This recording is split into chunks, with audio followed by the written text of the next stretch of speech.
Alright, welcome everyone to the Aurora Open number 5. I am participating in this one, but I have a bye in the first round, so we're going to move on to one of the other matches, Zode versus Eru, and I will participate shortly after this one. So, let's take a look at the decks that these guys are bringing. I made sure to get the other end of the bracket. I feel kind of bad if I spectate matches on my end of the bracket, if I can see everyone's lists. But, we got some spicy lineups from Eru as always. Very colorful. I see a lot of red and blues. Interesting. Zode's got a little bit more of a standard lineup. I'm liking the green-blue. My favorite color combination.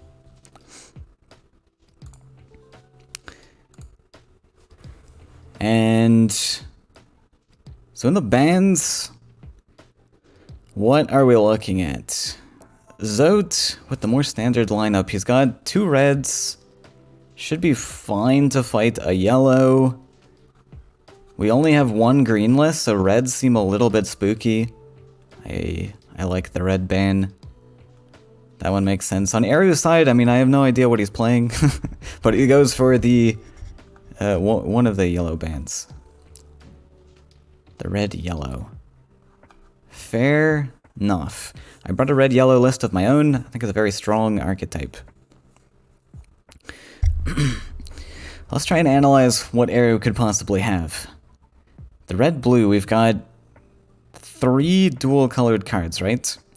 These total up to 33. Sorry, one of those is neutrals though, that doesn't make sense. There's 2 dual-colored cards. 2 dual-colored cards? What could those be? Crystal Spice? I guess only 2 Crystal Spice? There's an Axe Grinder in the list. Interesting deck cover. Okay, but we're not going to get to see that one just yet. We're going with Gagana versus Yellow. So what do we have in this list? 14, 17, no dual colored cards. Interesting. No Desert, so this can't possibly be any sort of Carassius list. Can't be a Rubiac OTK. Probably just Salamander. Illusion? Wow. Okay. Interest is peaked. We top-decked all garbage in our opening hand. Hunt down, not a card you want to see. Emperor's Command, we can live with it maybe. But yikes. And Zode's got an excellent hand here. Turn 1 play with Demon Wing into Air Ellie, ramping into the Windborn Champion already in hand. Oh, this game's already over.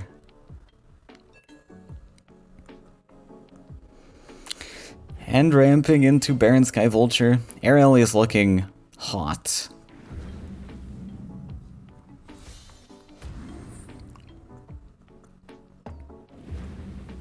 The champion's gonna come down so quick. And Eru is not going to be prepared for it with a 5/5 Llamacorn. Yikes. I mean, we got a starting creature. Oh, that's not bad. But a 5/5, not the best stat line into flyers.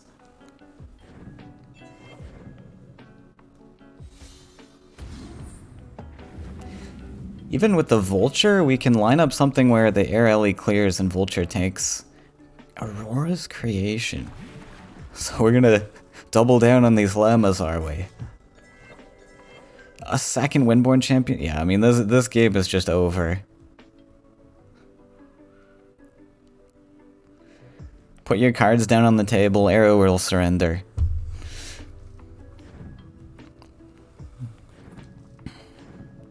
So, it looks like we might be going for...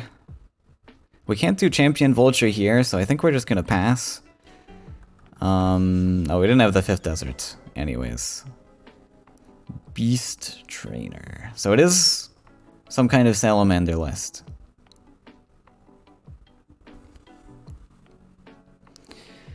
Unfortunately, no Salamander.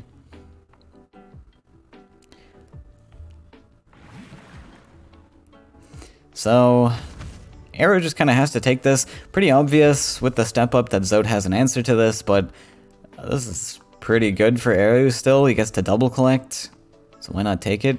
And he does feel forced to take Lamacorn here again, which is just gonna get slaughtered.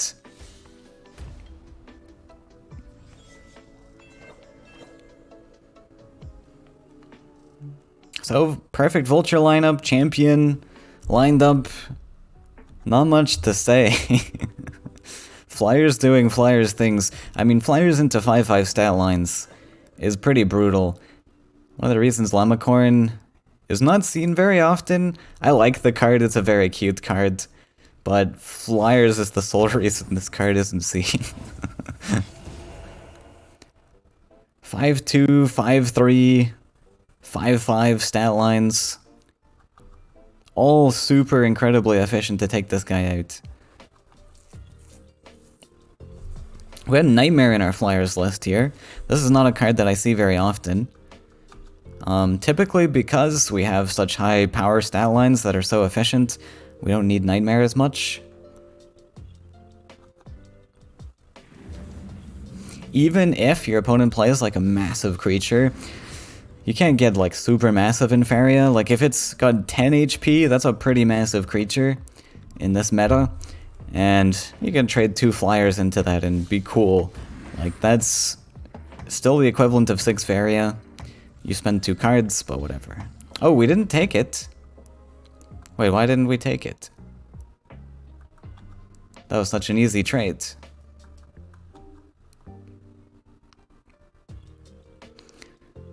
Okay. That was really odd. Because now we let him collect and kill our champion?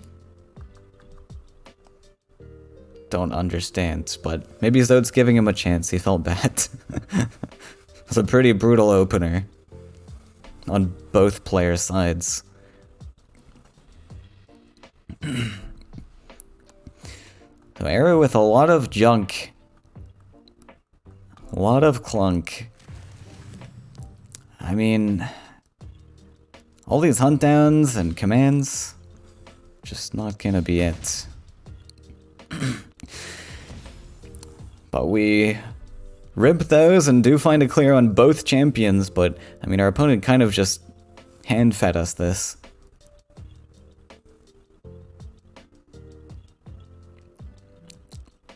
And Gigana's not awful. Pretty sturdy collector. Why did we want to play this first? Guess we wanted to see what the card we drew. Would that have changed our mind? I think it's just a creature, right? I don't think there's anything this could have been.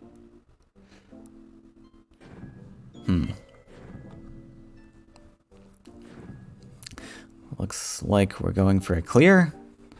Utilizing that 5/3 now.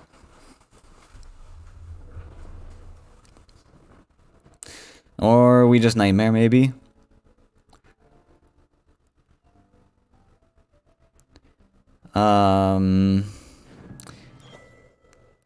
Yeah, I mean, Nightmare's still expensive. It kind of does the same job, I guess, but I don't know. This one lets us collect Flashwind in. We can dump a Manta Rider somewhere. Ooh. Barter into probably creation, and we probably just create more Manta Riders at this point. We're out of champions, essentially. Okay. Would I command that? That was... I don't know. I think that was too expensive. Like, that was way too expensive. We spent 3 cards to kill that, and we get a 5/2 out of that exchange rather than it getting deleted, but we spent 2 Faeria to keep this guy alive. We could have gotten a Manta Rider, had a creation for a future Manta Rider. I mean, it doesn't really matter in this point. We're super winning, but...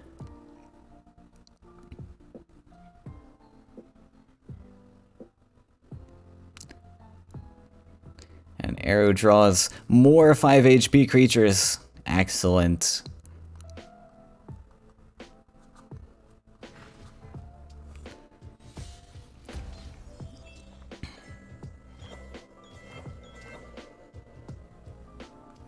Okay. And we just dumped the 2/2. Don't have much else. So I'd probably like to see a draw here to try and find an answer to the 2/2, where we don't have to lose our 5/2.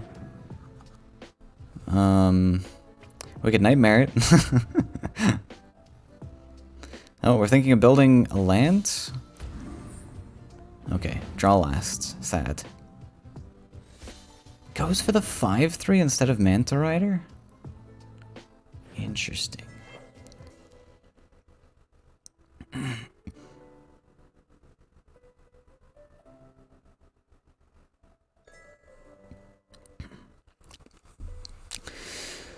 +1 pass. And Arrow is somehow managing to double collect again. So honestly, if we didn't have a desire to draw here, I would have rather just trade the 5/2 because double collection's massive.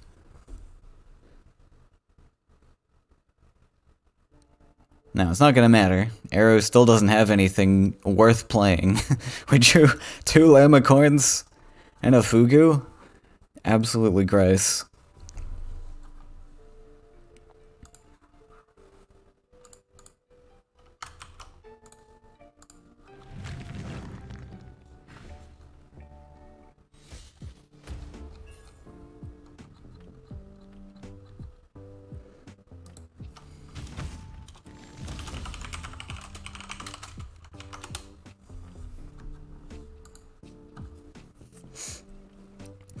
Okay, 2/2 decides to clear the 5/2.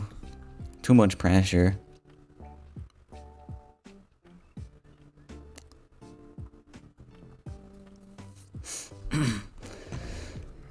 I don't know what the plan here is.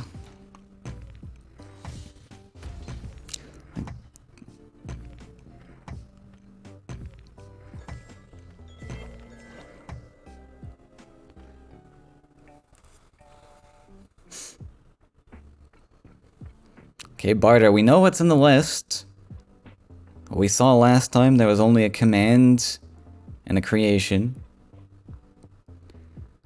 So I imagine he's gonna go for the command here. That's what we took last time. And we'll take a value trade with our 4/2.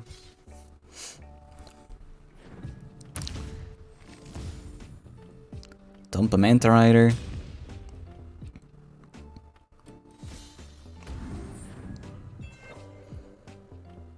So Arrow better hope he has an answer to this Flyers list, because very strong archetype here, and I don't know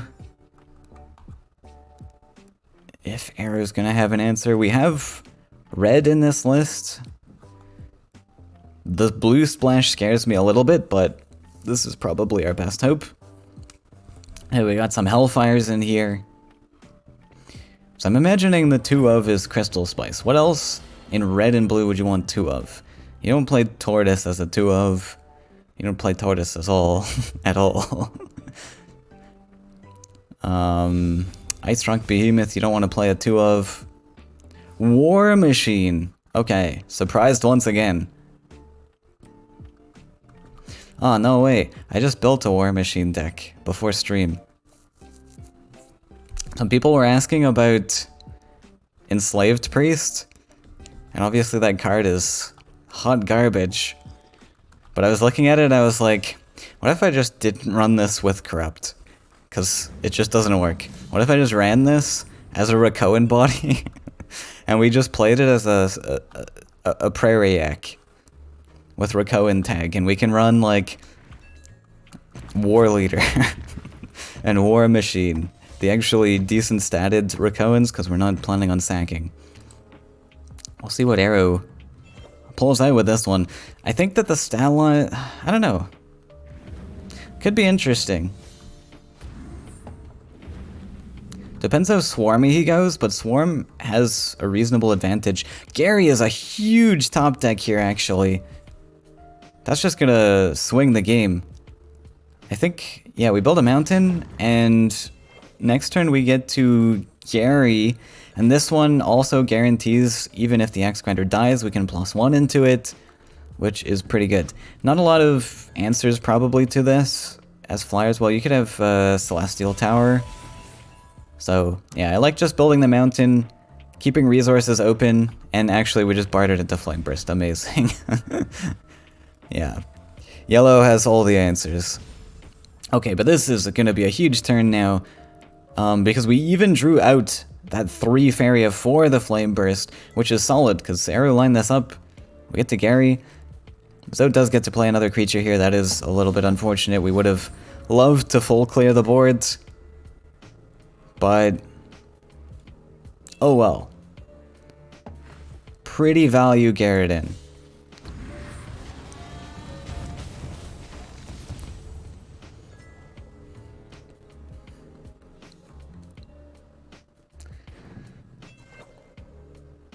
Now that champion coming down next turn is going to be spooky. Well, yeah, because the champion can actually use our mobility against us and move this so we can hit into it. Zod is going to have to find another 1 damage to clear it, though.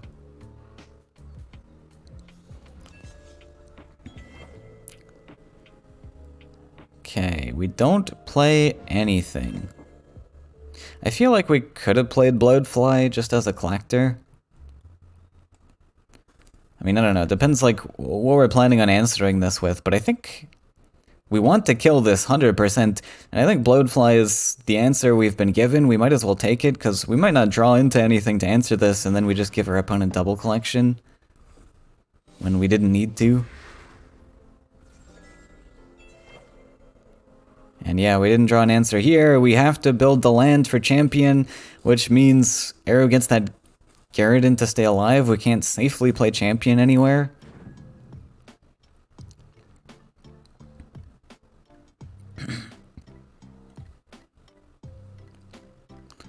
But we get to move our flyer into double collection.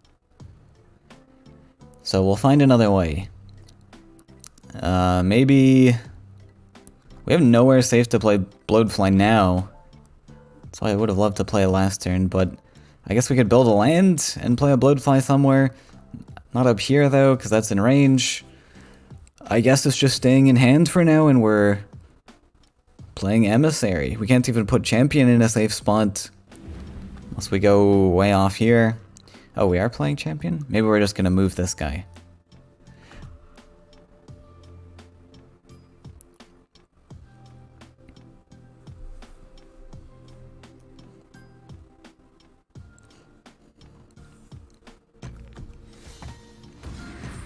You know what would be cool with War Machine? Is if instead of gift, it was like, the next Rakoan you play, this swallows it. So you can kind of like save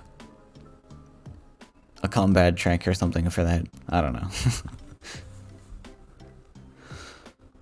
Okay, so we dumped Champion at face, which is still in range of this. If there was an efficient 1 damage answer, that would be solid. There isn't. So what's the plan? We have Copter that can do something. I don't know if I particularly like trading this and Coptering. This 5/5's not really doing much. I might like to just set up a Cypher on the well or something. This would be a fine spot because you also open up this space to Copter and threaten the double collector next turn. So I don't mind just dumping a Cypher. Or, okay, we're just gonna Copter here. This one, maybe this one's better, actually. This one allows us to deal with the double collector this turn. Yeah, I like it. We shimmy things back a little bit.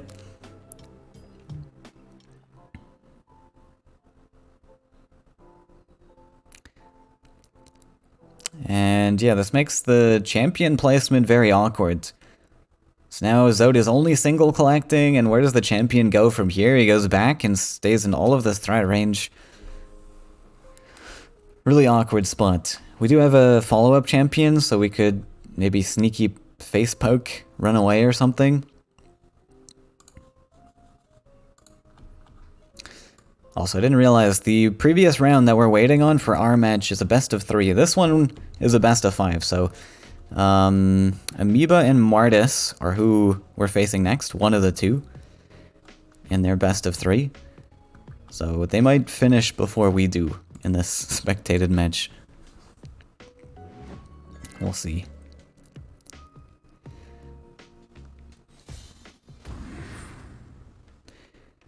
So we're gonna play champion. Where's this guy gonna go? Just going here, trading, and blocking the collection. Okay. We should be drawing from here. We've got... okay. Sure. Guess it depends if we feel like Bloodfly is going to get some value for us. I like drawing because we have a decent board setup. Maybe we don't have a decent board setup, actually. This is gonna die.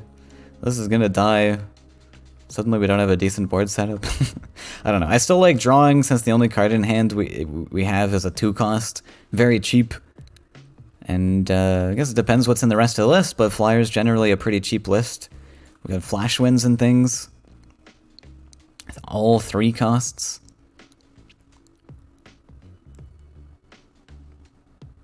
But maybe maybe Garuden has struck fear into Zod's bones. Thinks he's gonna lose all of his collections again. Which looks like it might happen. That Cypher's Wrath was a good top deck. We had to collect, trade. We're on 5. What do we do with 5? We can dump Cypher, but where does it go? Where the land structure is would be best, but we want to collect on this space. So we don't quite get that. Oh no, Arrow, come back. Oh, that really sucks. Oh, that mega sucks. Okay, we're back. We also could just Flame Burst, but yeah, I think I just like trading.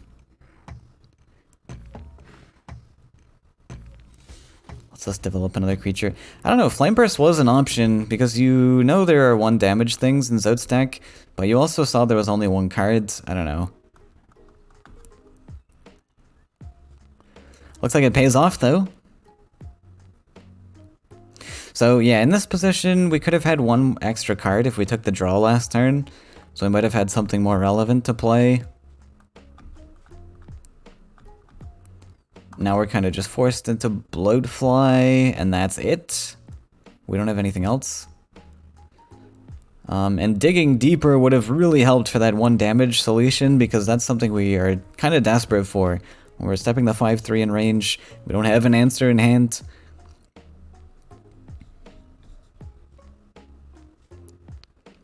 So solid setup from Arrow then. I think Zod's gonna struggle a little bit to come back. Flashwind clear, yep, but this Gary has so much threat range, it's threatening every single one of our deserts, so we can't even safely play this Bloodfly. But, might just play it anyways. And if you remember, this could have been an answer to the Gary like 10 turns ago. And now we're just playing it reactively, and our opponent gets to kind of decide how he wants to make the trades.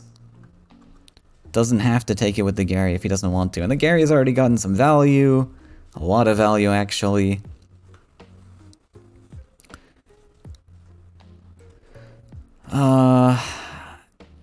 So in Arrow's position, I just want to take the Bloodfly. I mean, Gary's done his job. We don't need to throw Flame Burst. It's a lot more spooky holding the 6-1, I think. But we are going to take Flame Burst. Okay. Oh, okay. We're Flame Bursting the champion. Yeah. Because if we hold the Gary, then it's more likely Zod will draw into those 1 damage options. Okay, the next card was the Celestial Tower, so it wouldn't have helped us after all. Oh, but the next card was the 1 damage clear. Shifting Tide. Did we see what the dual color card was? I don't think we did.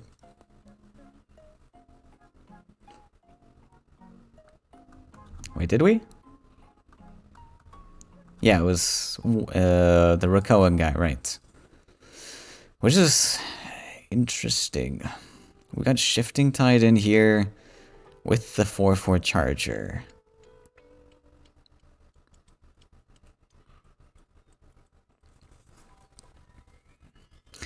Yeah, I mean, I guess there aren't as many mobility tricks in these colors. Is Horsemaster better? Or Shifting Tide? Because we screw up our land structure for the 4/4. I mean, they both do the same amount of movements, except Shifting Tide screws up our lands. I guess we're running Axe Grinder though, so it helps to accelerate our mountain, sure. Yeah, that makes sense.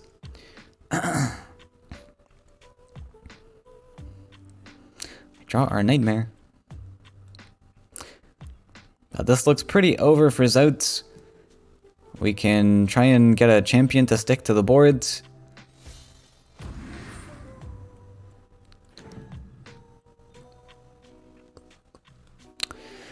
Blocking the 2/3, okay.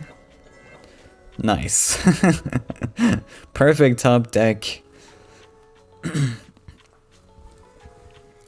Shrinking that guy down to a 2/2, and it's even more in Era's favor now.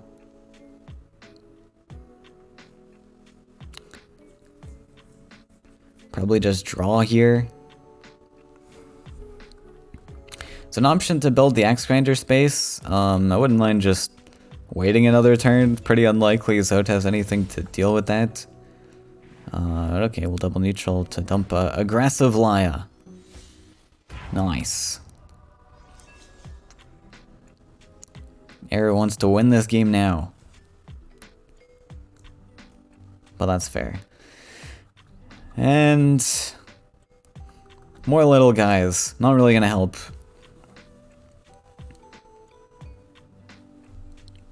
So this does look like Era's win.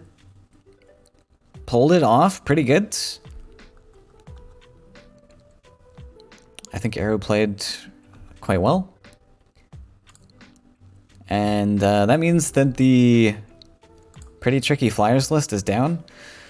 Flyers is like the best, one of the best archetypes in the meta right now. Feels good to defeat this one.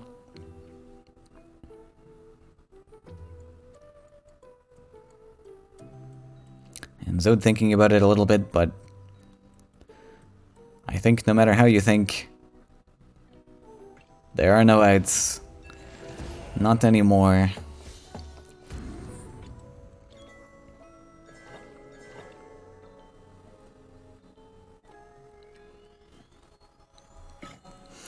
Okay, so there's the surrender. Move on to game 3. In the best of 5. I'll see how the other end of the bracket's doing.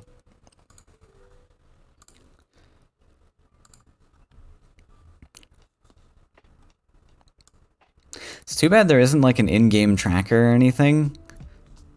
Like to live update scores and things. But that is extra programming work. Why do that when Battlefield just exists? Okay, they're still going, so we still got time. So 1-1. Zout with the first win advantage. He gets to bring a counter list. Probably just going to be the green-blue. And that's a pretty solid lineup for Zout. Oh, what? Really? Okay, that is a wild decision, but I would think you would go with, well, he hasn't locked in yet, but I think you would go with green-blue. Just, green-blue is pretty terrible into yellow, typically, and red is good into yellow, so you want to use this list to counter this one. If it fails, sure, we can back up counter with red, but at least we still have red to finish the game with at the end. And this banning and picking stage is super important for the game. Matches can be decided on the spot. Wow, triple brigand. Do we keep this? OP cards. Okay, well, Zout is playing maybe a more standard red sort of combat list. We did see the Ogre, not typically a card you see. Similar reason to why Llama's not seen. The Ogre's a 5/5 stat line, just really terrible into Flyers. which is, of course, very dominant in the meta. But a standard red list could do very well into this. Cypher top deck might stop those plans. This could be tricky, but we're just going to go opposite side anyways.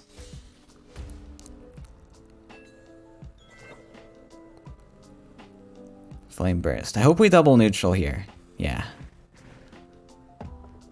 So we really want this land acceleration to get our boss going face. Set up the Horsemaster boss face potentially. And we can always Flame Burst next turn. We give him one collection out of it, but that's okay. Going for the third mountain here, so we're actually dumping Cypher.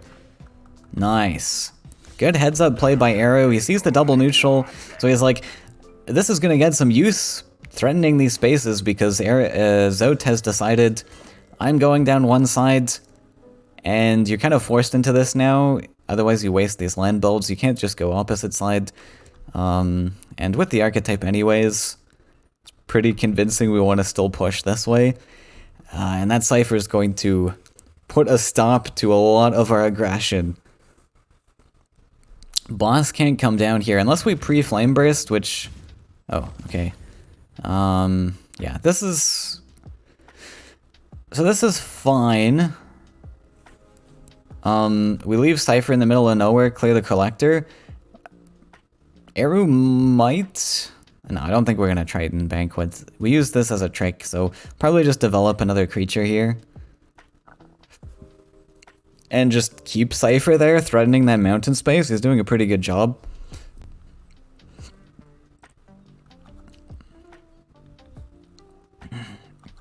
We could build a land to advance.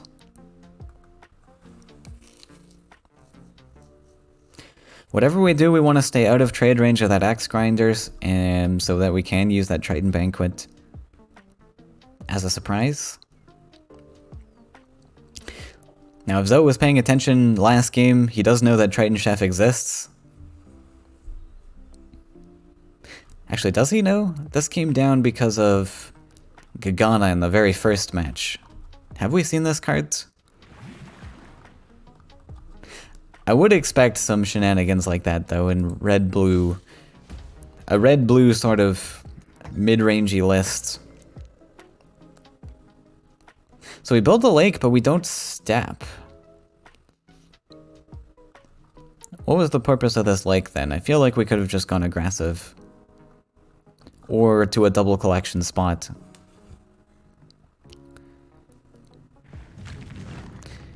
Maybe he just wants to line it up. Well, maybe this is his max land count, I don't know.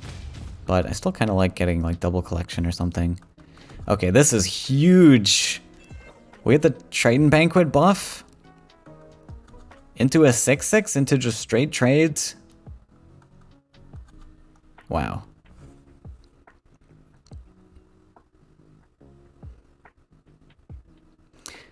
Yeah, red-blue does have buffs. Be careful, Zote, be careful. And we can play some Leapfrog here. Put the Triton Banquet, or Triton Chef here. Hop over. No question.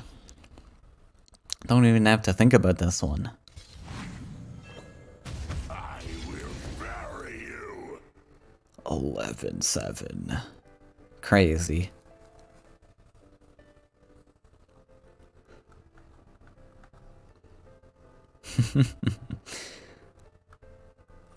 Okay, we are considering building another lake. And we go in between walls. Okay. So, what's the answer to this, Zote? Oh, a little bit too late on that one. The Triton Banquet is a little bit threatening. Even if we manage to get Cypher or anything down, it's got so much threat range.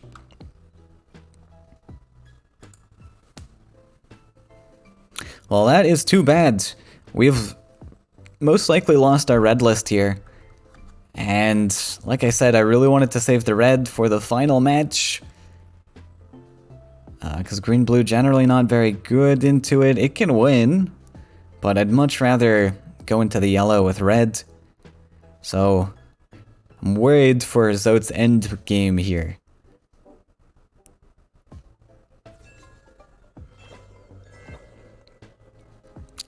But we'll see. He might surprise us. Arrow just gets to munch all of these guys. Whatever he feels like. Second breakfast is...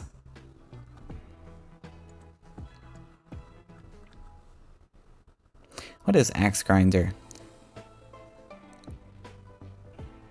Oh, he's like a kobold, I guess. I will bury you. No, no, no, no, no, no. And we even get to go face next turn.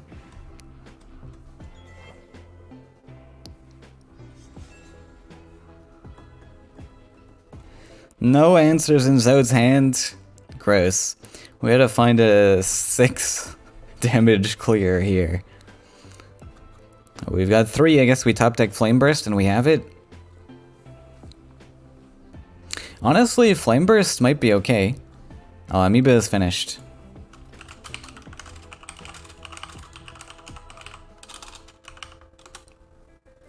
Alright, so we'll probably leave after this match. So that we're not keeping Amoeba waiting.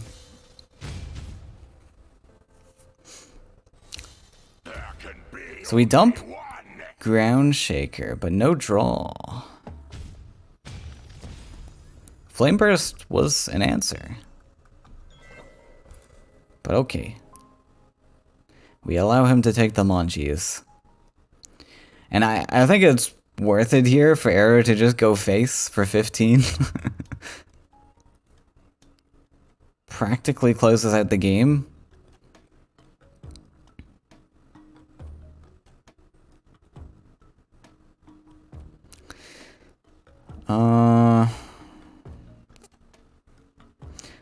We would like something set up to finish. One thing we could do, we have double shifting in hand, right?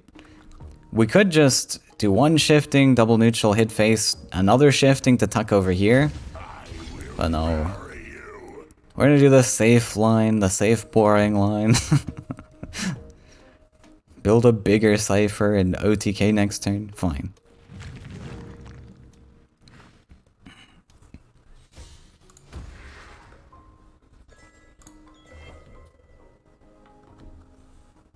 I guess that just makes sense. We just go for the OTKY hit for 15. I am impatient. Actually, I might just ask Amoeba if we want to finish this, because Bamster's on the other end of the bracket.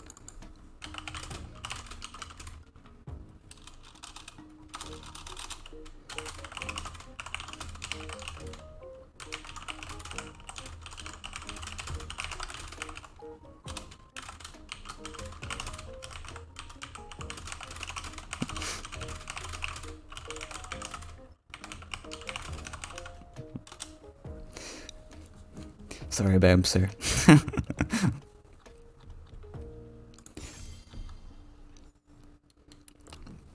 Okay, we'll move on. I think that we might have 2 games left in us. So like I said, this was the list that I wanted to counter with, but Zoe was not very confident about this counter. So maybe it is not designed the way that I think it is. And maybe it is a weaker matchup than Zote would like. Oh, it's Swarm. Okay. Interesting. I still think this would have been better than the red.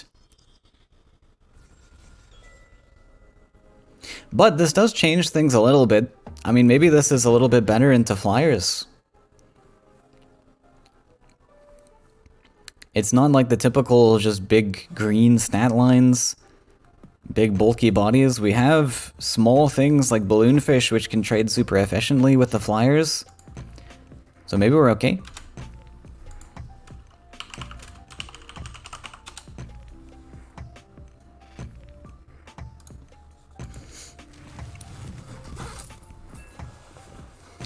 Yeah, this way we'll give you guys some more content.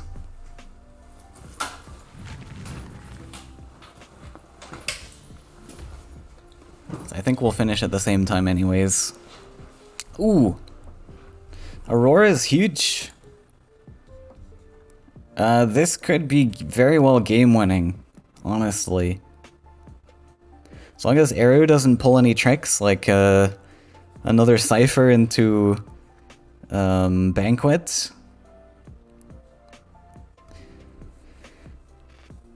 Aurora could be very good. So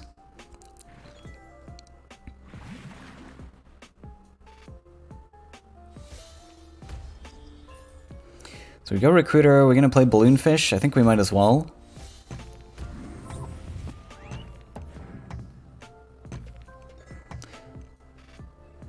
Now I wonder if it would have been better to put the Explore here so we could have shot into Double Collection. I think it probably would have. We would have had the lake here. Explore here, we go into Double Collection, and that's pretty good for us. And we're not really that threatened to step into, like, Banquet trade range, because 3-4 is still pretty solid. Not a ton of options Aero has to clear this. So we might have missed a couple collections from that not doing that play. Right, we actually missed 2 collections there. Unfortunate. Oh no, we got the Cypher? Again? Okay, that's pretty bad. We don't have a lot of flexibility with our Aurora. Like, we don't have mobility on our creatures, and unfortunately Aero does, so I think Aero's Cypher might trump our Aurora.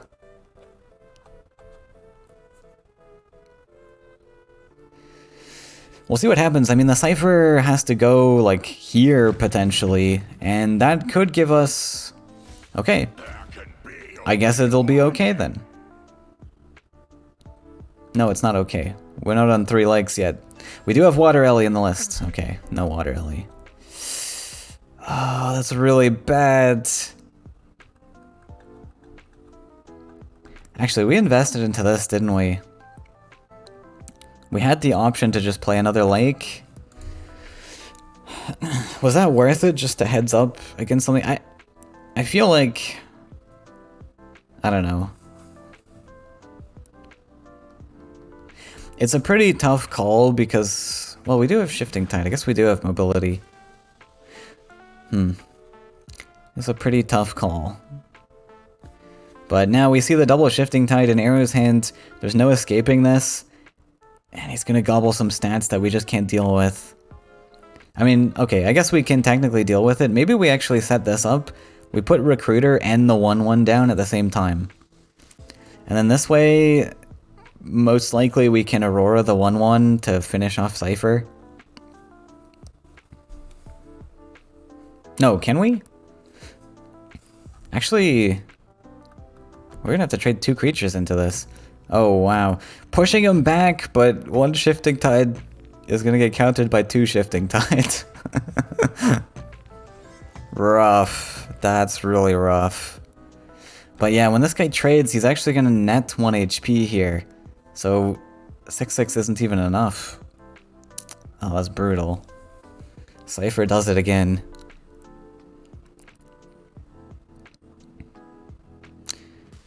Yeah, I mean, is there anything to even think about here? Double Shifting Tide. We get the Axe Grinder spot. What more do we want? And probably we follow up with, like, Laya. I mean, we could draw, I guess. Or do we want to build another aggressive land? I will bury you. I'm getting deja vu here, Zote. Why didn't we top deck better?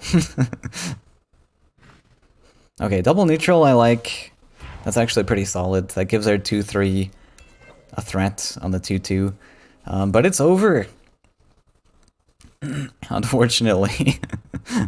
There's no coming back from a Cypher gobble. Unless we went Frogify for some reason. We could run Frogify. Maybe. Maybe if we're doing Rain of Fish things. Seems like we're doing Rain of Fish things.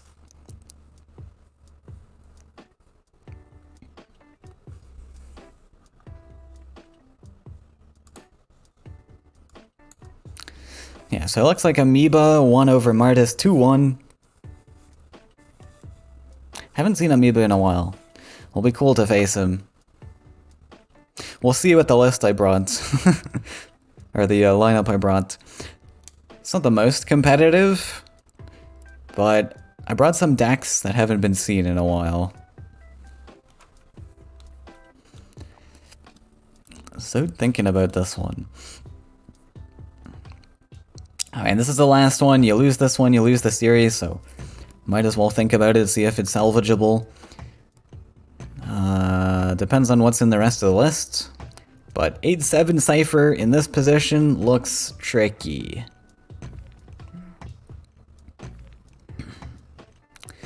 Can't even play the Battletoads because Cypher's standing on our land. Wait, I didn't actually realize you couldn't play Battletoads if you don't have an available lake. I thought you could, and just play them on the same spot. That Laya placement's pretty brutal too, because now even if Zoe wanted to play a creature here, the structure's blocking. And Cypher just gets to whack face.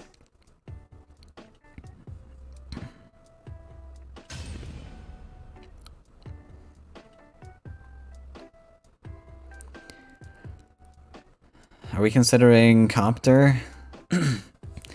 Pour salt in the wounds? No.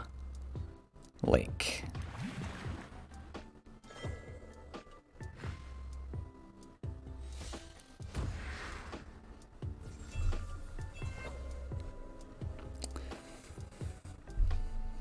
Draw. Nothing. GG.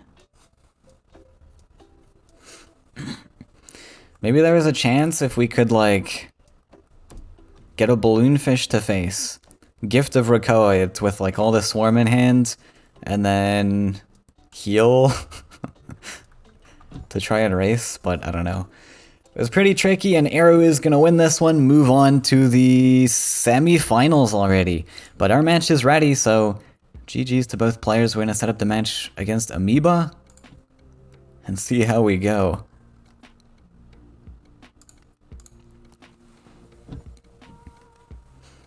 This one will be best of 5. We get to use our full range of power.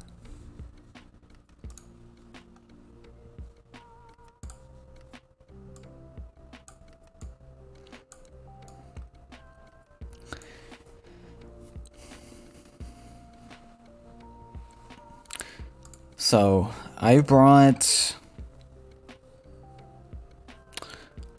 a structures list. I heard a couple of people wanted to see the structures list again, so I brought that one. I brought a yellow rush list, which is very interesting. What was my other list? I think I brought just a Beastmaster list, so I had a green list. And what was my fourth one? Oh, red yellow. Red yellow angry. Haven't seen that archetype in a while. It's super good, so I wanted to play it again. I think I basically took Lizard's list and made one tiny little change. I was thinking about bringing mono red angry, but I don't know, I decided on red yellow.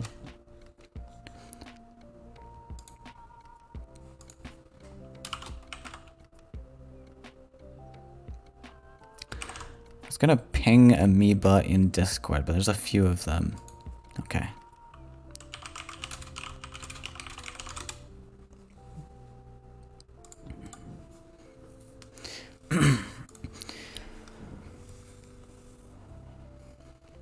So yeah, Yellow Rush haven't seen in a while. I don't think my Yellow Rush list is that great. I kind of just threw it together and built something quick. So we'll see how it goes. Okay, Amoeba's ready to go, so we're about to start our first match, which is in the round of 8 against Amoeba. Oh, also bringing a red-yellow list. A blue list with Chosen cover. And another red-blue. Seeing a lot of red-blue today. Interesting.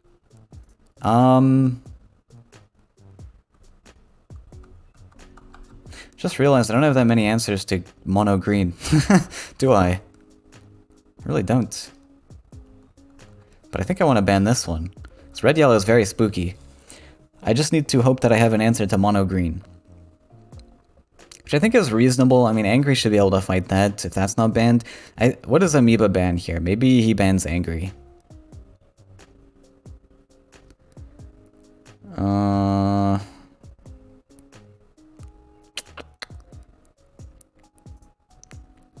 Let's see. He wouldn't ban green, right? Maybe we actually ban the green. Maybe we can actually fight this? Very good deck. I don't know what my green answers are. Yellow Rush feels bad into this. I think Yellow Rush... Can we beat this? Yeah. Mayhaps. I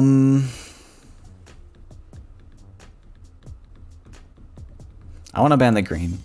Oh, no, wait, he bans green also? Oh, that's bad. I actually thought he was going to ban this one. Huh. Interesting.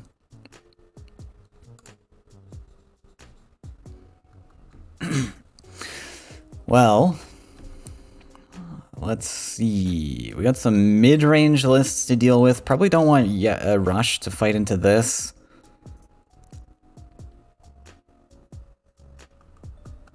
I kind of feel starting with structures. I don't know what the rushes are even going to counter here.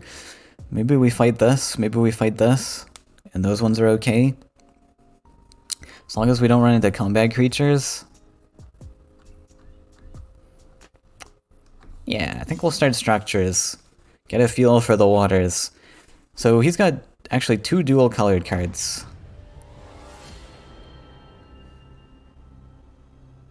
2 dual colored cards. This could be his list with Airbot and Eel. Oh, Faeria tree start. Actually not bad. Maybe we keep Engineer.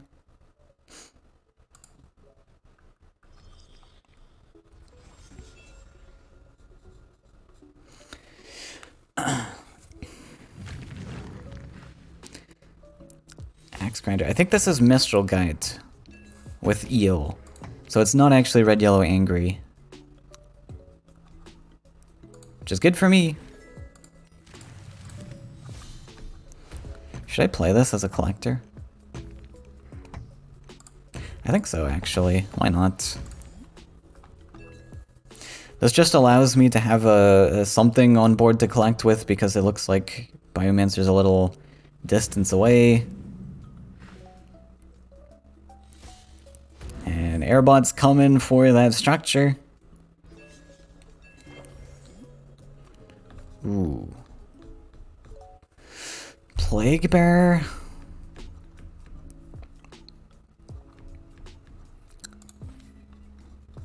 I think I can just go one side here.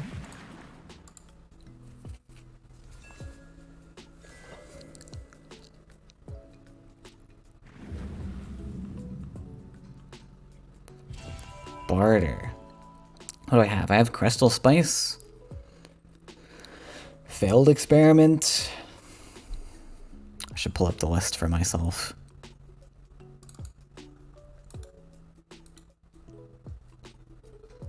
Structure. I don't think I have very much. Oh, I've got Hellfire. Hellfire, Crystal Spice.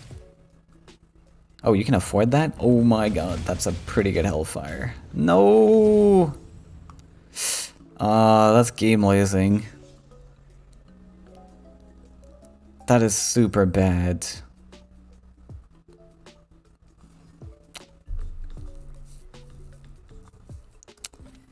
That's so bad.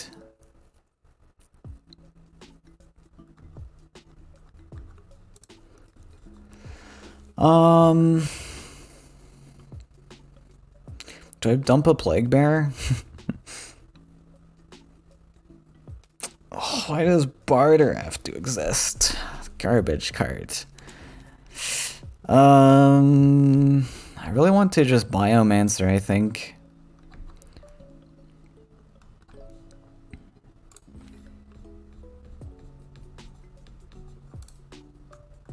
I think we just build up to Biomancer.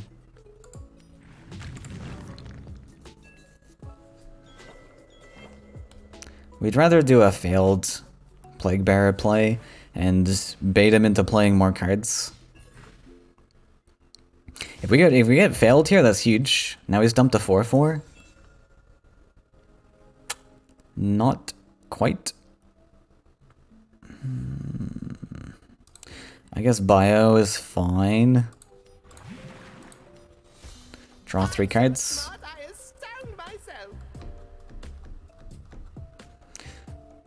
Triple Plague Bearer. I think I will play one. I don't remember if he has training or not, but I'll play one.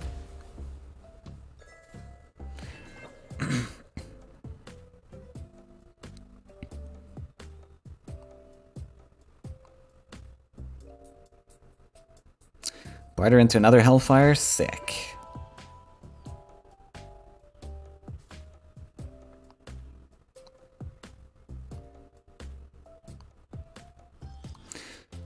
That's fine, we get to Ulani.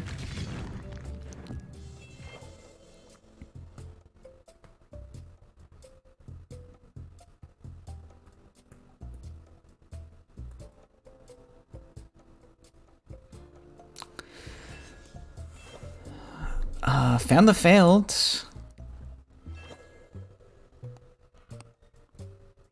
we do know that Hellfire exists. I think probably worth it to failed Plague Bearer here and maybe dump Laya.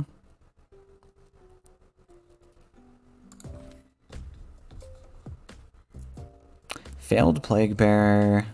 Yeah, we can afford all of that.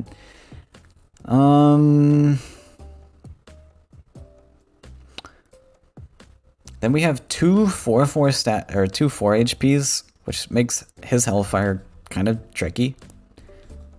Plus the protection. So I think we go for it.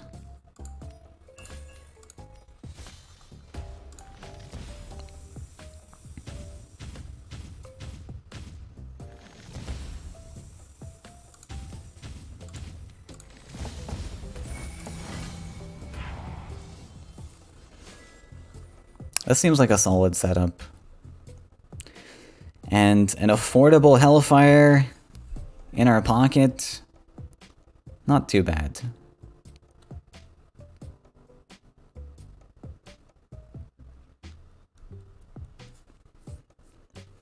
So we do know that Amoeba has one card from us, and I'm assuming it is Hellfire. It could be Crystal Spice, I guess.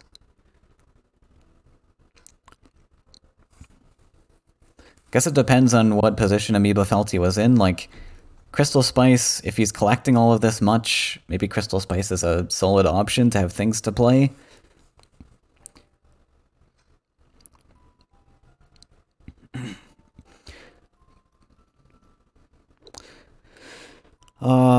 I think it's probably Hellfire though. If you get Crystal Spice, you lose 1 Faeria value on it, right? So barter, you spend 2.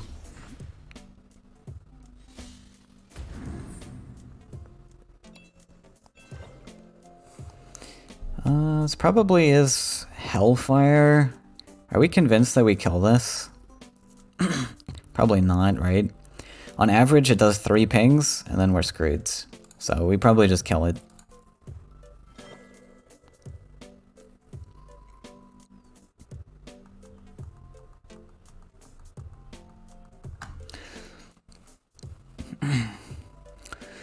Hellfire here just basically takes away the double collection. It's worth it, right? We maintain our double collector. I think from there, then we draw potentially.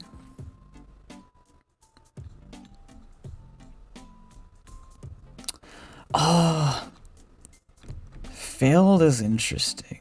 We don't really have that option. Okay, we just kill this and Hellfire to kill one thing. Nice.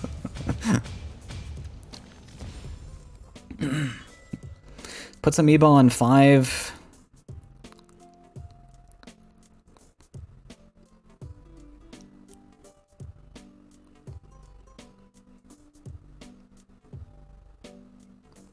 Hey, we get some healing. Not bad. OP structure. Got a hard run in this in Dex. Right, S?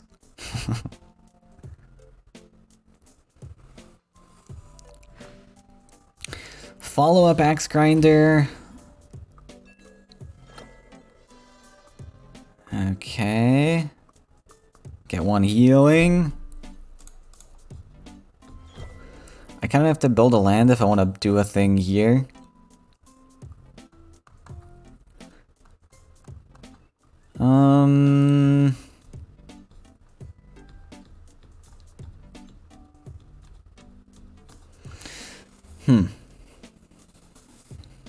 What do I do here? I almost want to play a 3/3 Lore Thief. Then he Hellfires probably.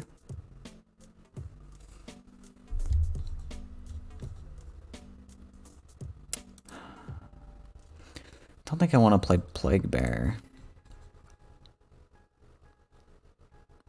I could play Architect and just give this extra HP. That would be kind of silly. That would require another mountain build, not a lake. I don't think that's worth it.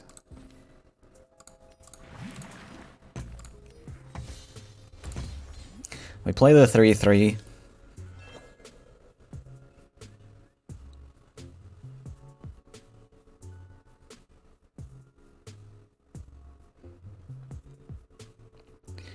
We're behind marginally, but we should be able to sneak back in with this Ulani, because this thing's going to go uncontested. Unless he gets insanely lucky Hellfire pings.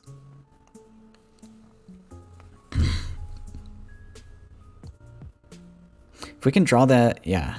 If he Hellfires here, he puts himself in a not great spot, I think. And then we can probably dump Plague Bearer. Soulbacked. Right.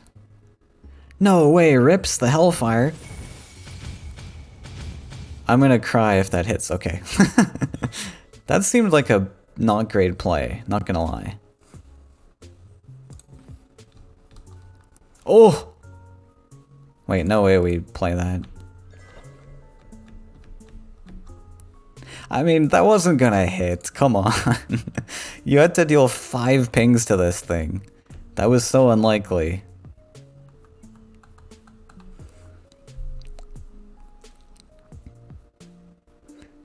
Now,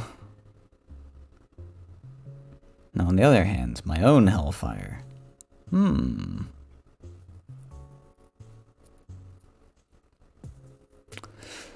I actually don't know what I want to do in this position. I guess I am just ripping Hellfire, I don't know. And if it doesn't kill, we can play Plague Bearer next turn, at least we get to double collect still. And then maybe he plays another thing, and we're on 7, and that's whatever. Alright. See if we're luckier. Nice! Okay, that was amazing. I guess on average it does kill, right? We deal 9 damage split across 2, so 4 damage. Okay, so now we got Cistern. We need just another, like, Hellfire. Then we're good, right?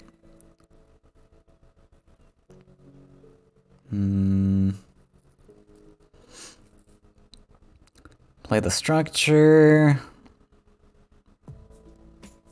It's about all I have, I guess, so we just do that.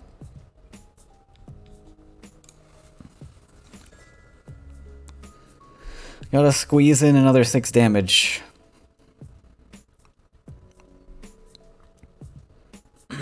So I've played 2 Hellfires. I have 1 more, but I also have Crystal Spice.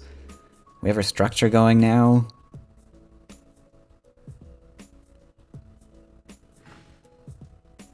Sad Thunder Eel. Okay. We keep drawing.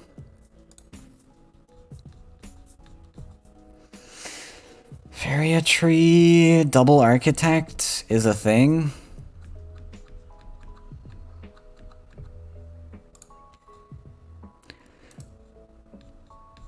Faeria tree double architect is a thing. Do I first failed Plague Bearer though?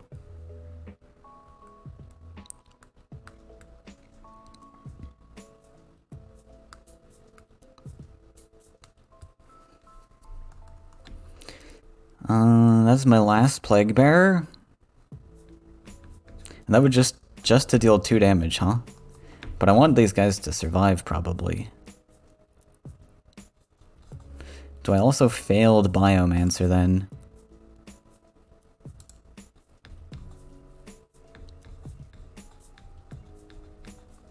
I think we do failed Plague Bearer.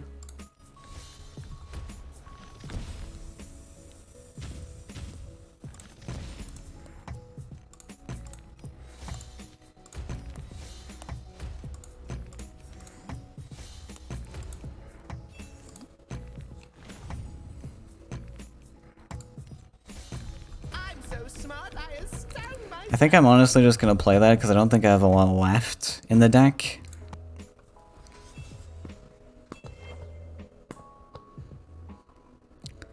And I want to deck filter as much as possible to top deck Crystal Spice and my last Hellfire. So if he has a clear on this, I might actually just lose.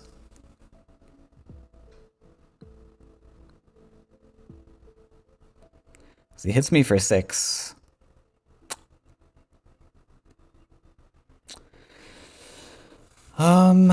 I haven't drawn a single Crystal Spice. I have 4 potential outs out of 10 cards. So it should be pretty likely, honestly. I mean, okay, it's not a guarantee. I'm just kind of assuming I get something from Crystal Spice that can help me.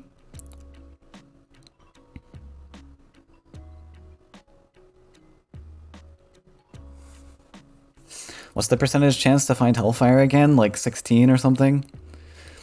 No, it's like a 50% chance if you play all 3. We could just get a Meteor. Looks like he's hovering. I mean, if you have a Soul Drain, you just pop it, right? There's no question. Okay. Oh. Double Theft. Yep, alright. So we need...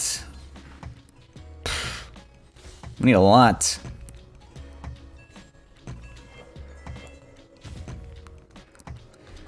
I think I can failed. I'm so smart, I astound myself. Uh-oh. I'm dead. No. That's sad. Came so close. Man, like I said, I had 4 cards that I could have drawn out of 10 there. And I drew like 3 times. That's crazy. That's 7 cards in the deck. Bottom 3 cards. Okay, that was just incredibly unlucky. It's not great. I think we do Yellow Rush. Because I don't want to fight Rush into the combat. I think we just toss this one in. And then we hope to sweep with our Angry List.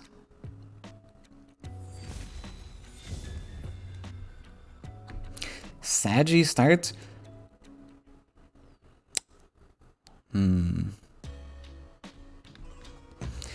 Demon, I guess, is solid. Do we want Wind Soldier? What are the stat lines we have to fight? Axe Grinder? Maybe this is okay.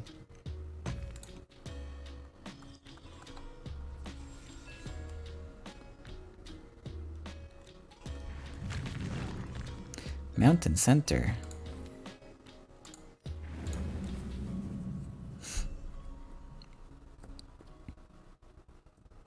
Didn't see a single Mistral Guide last time. Oh my god. Oh my god. I'm screwed. It's over already. Game over.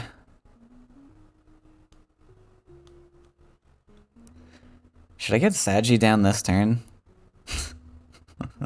How desperate am I?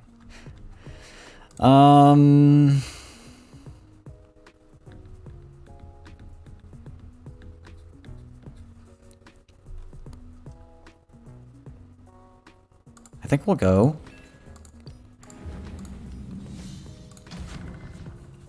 Just play it here.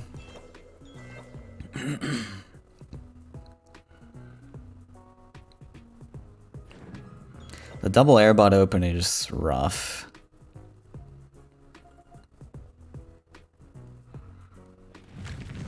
No, not a diamond. Okay, we lose already. Nice. Sick. Game over. I think that's okay. We go up here. Shade Demon.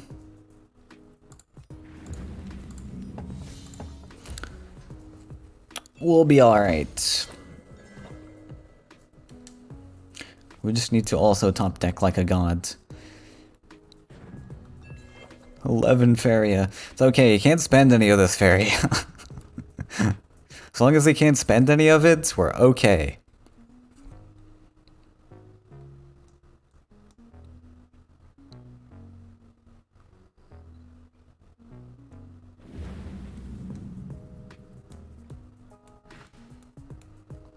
No! Wow, mega GG.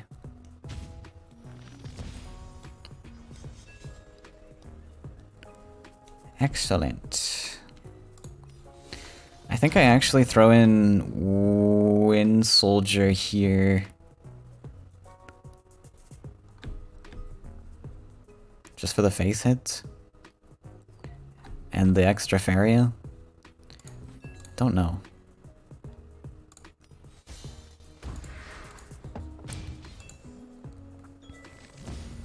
I probably am gonna have to play this as like a tempo. We'll see.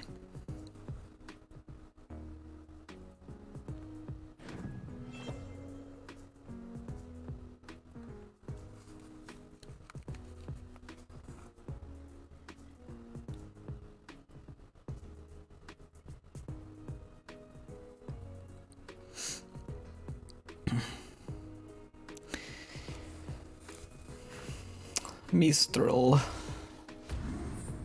So axe grinder in my face? Nothing. Okay. Straw.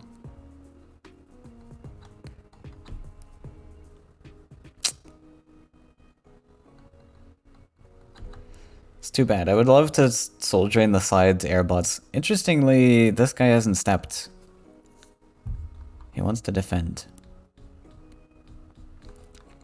I could double soul drain the eel and shoot face.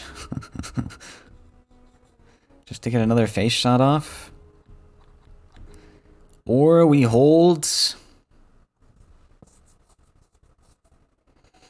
I mean, if I'm not going face this turn, why soul drain? For one shot on face? And one Faeria, I guess? I think I'd rather like do a big play and Zealous Crusader all in the same go.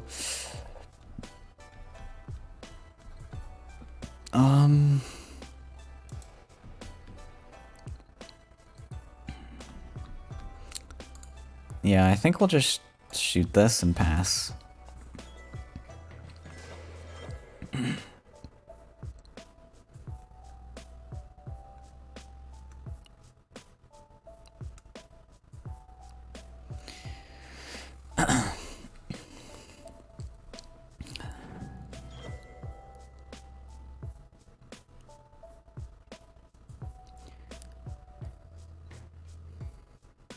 It's got so much Faeria.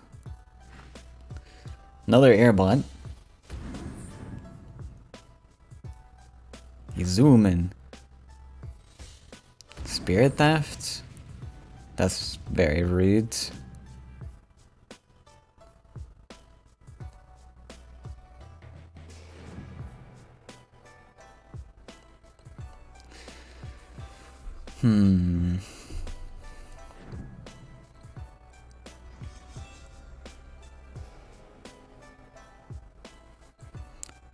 Draw.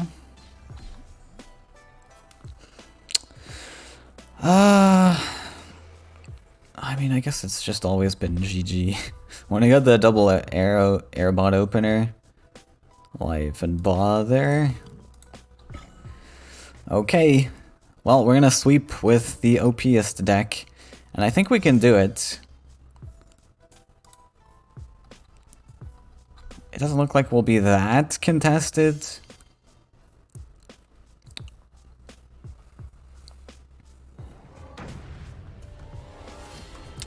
And we certainly have a lot more things to answer airbots.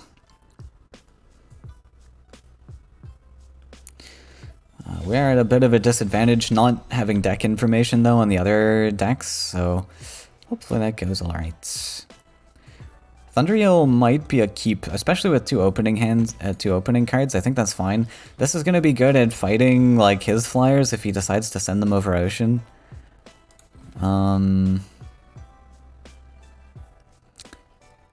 The lands are kind of tricky with this one, right?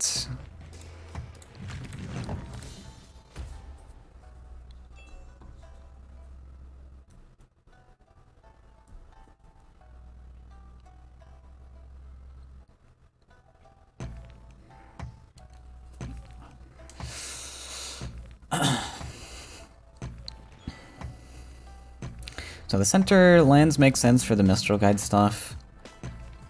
Has an Explorer.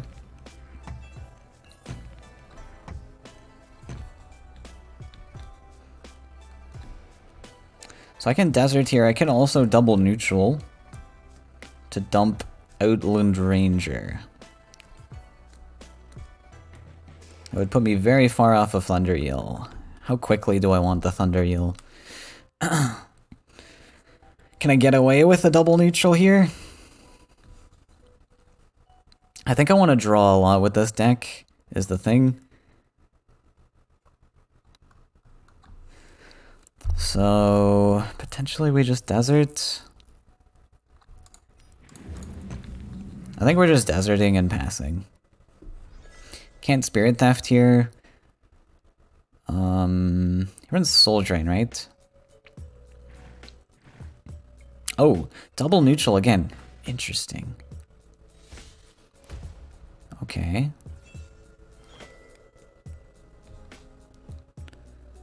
Let's see. I think I want this to be a desert. Now, does he have mobility checks? I think so. So we probably pre-campfire.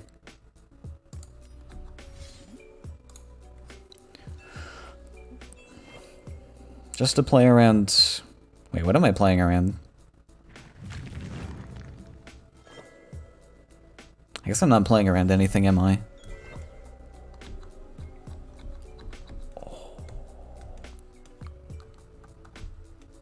We could...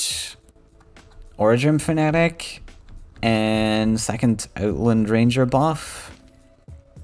I think that's fine.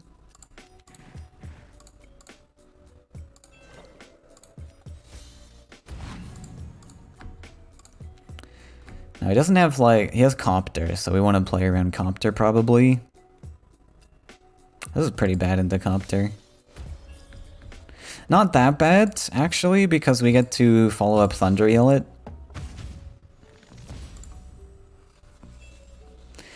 So he was clearly building up to like Flame Burst or something with the Mountain build, so... No Spirit Theft here. This is great tempo at the 5-5, the 5-1 then. Makes this awkward to clear, and it looks like he is gonna go into the, no, that's not Copter! That was a mistake.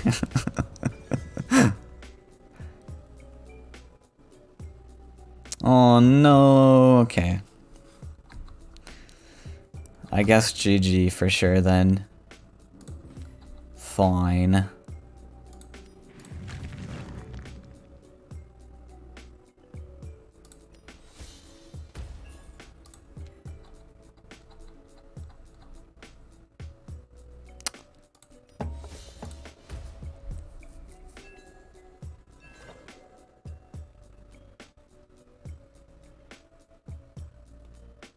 That was pretty brutal. Fell into the Gary trap.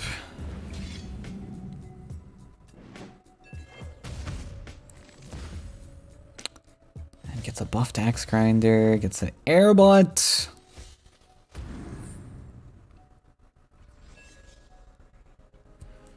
Death Wish School.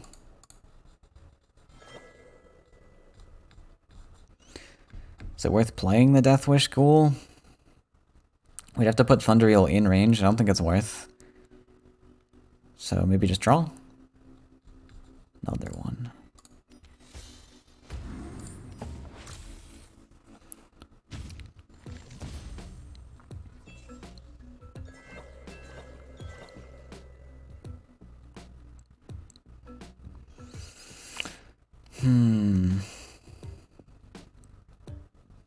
So what's our win? I guess if we can somehow manage to trade evenly. No way, Flameburst!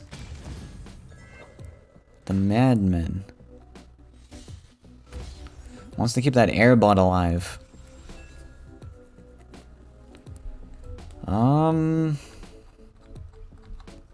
Do I kill it?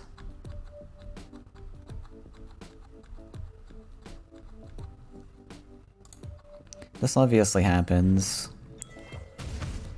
I mean, I think that obviously happens. I could draw... do I have even Soul Drain or anything in this? I don't think I do.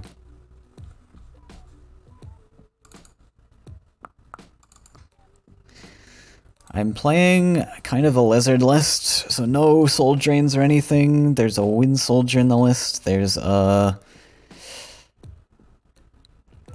Flash Salmons. Garridan. If we top deck... No, none of that matters. I think I'm just Thunder Ealing, which means I kind of want a +1. Because I don't have any removal for this, unfortunately.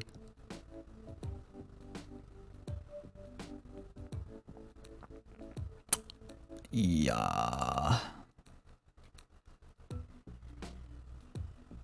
Could put this on this side, though. To double collect? No, I don't want to fly this over ocean. Because then I get eeled.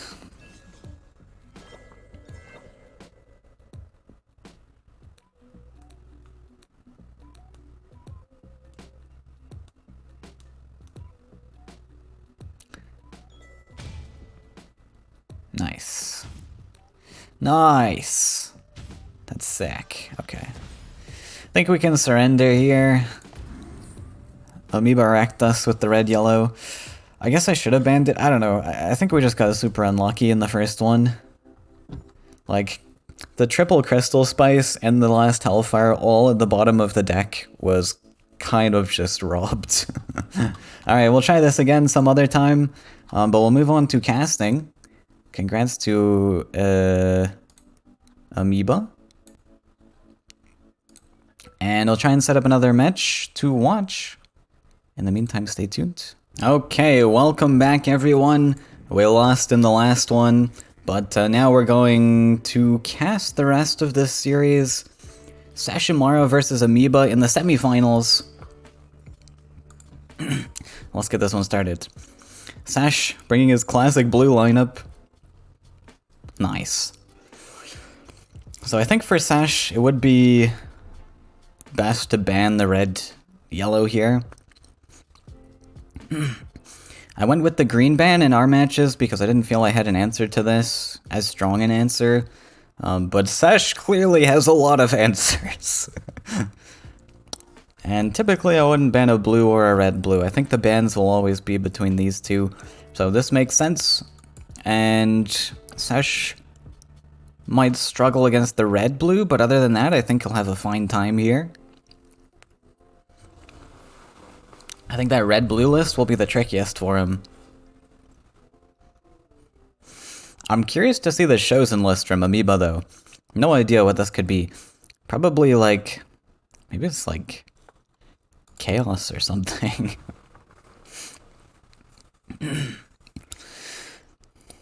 Amoeba potentially scouting out the real blue 4.0.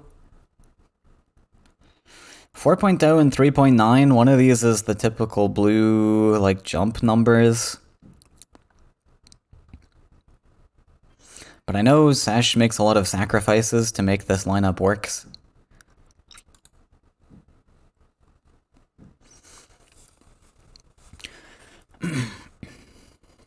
Okay, so as Amoeba,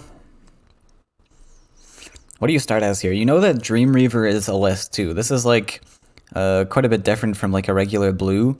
So maybe you can plan around your lineup this way a little bit, or your set here, on what you want to counter the Dream Reaver, what you want to throw into it.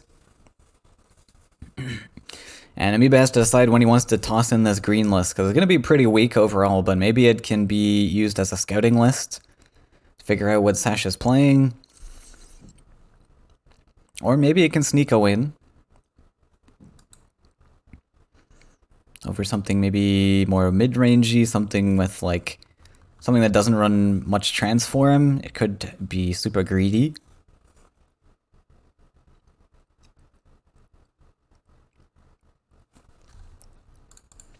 But it'd be interesting to see what Amoeba starts with here.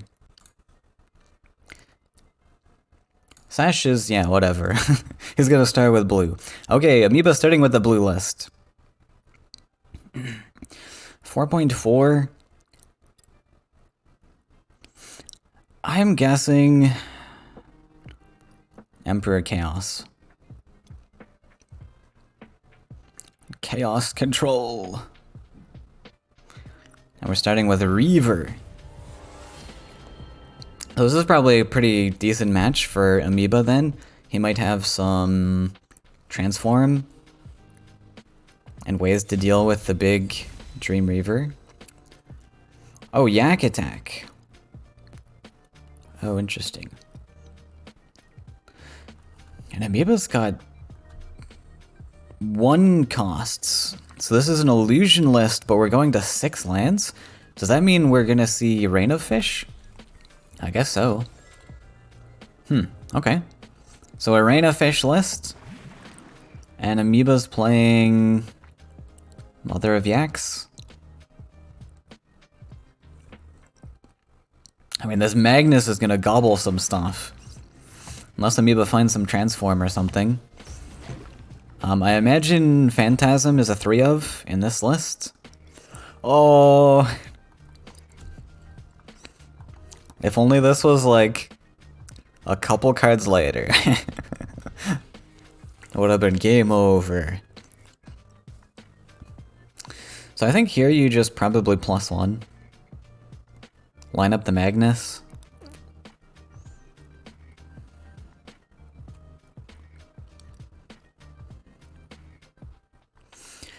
+1 allows you to choose sides next turn. It's pretty likely you want to go left side, but...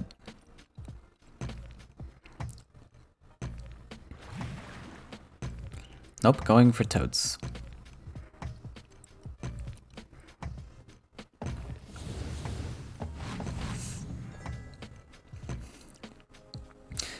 I like getting the Magnus out as soon as possible.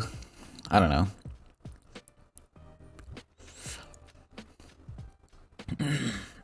You probably want to utilize that Magnus at some point in this game, and that should come as soon as possible so that Frogify doesn't come down.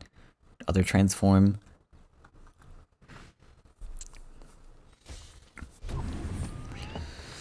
Balloon Fish Heralds.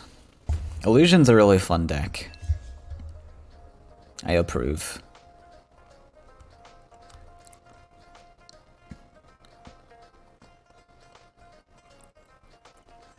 What if we're not actually playing Illusion and we're just playing like... No, we couldn't play Scourge Flame Eggs. We can see the colors.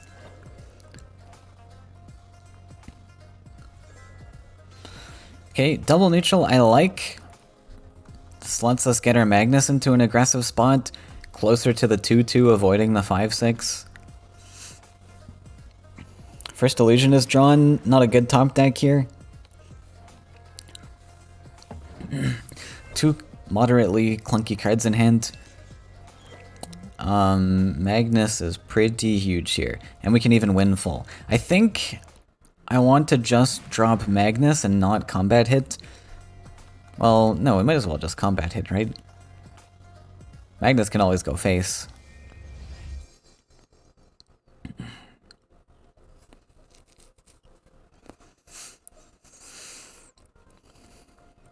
Yeah, I think we might have... Okay, maybe we are just playing Magnus. Yeah, I mean, both are considerations. I think I prefer combat hitting. I guess this does one thing where it threatens the left side of a potential Aurora and your opponent's What? Wait, Sesh, what are you doing? We just spent 9 Faeria to deal 3 damage. Oh no.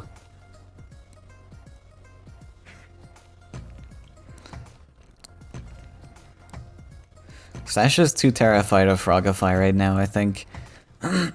Which I don't think you can be. You're playing a deck that's going to be forced to play these big things. Like, I think Magnus is just going to have to come down. When you have Mother as one of these cards in hand, you're just going to be forced into it.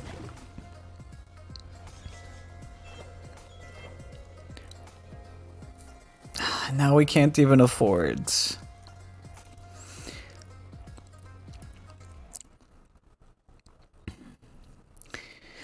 I guess if we're that terrified of Frogify, then we play Beirut, since it's cheaper.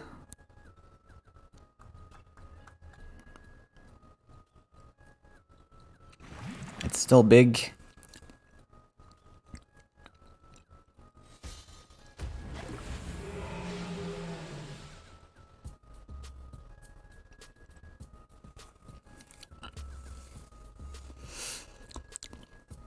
But Sasha's gonna be real sad when he doesn't see the Frogify pop down, though.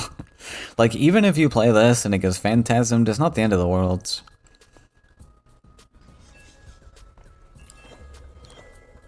Gabrian Noble. Well, that is a noble decision.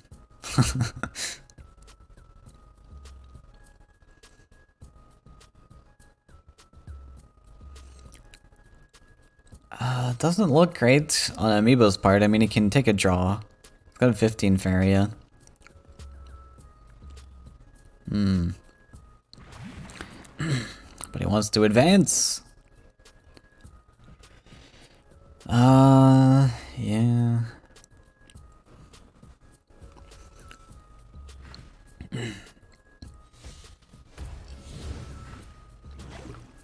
Dumps the 6/6. 7,6/6. Ouch.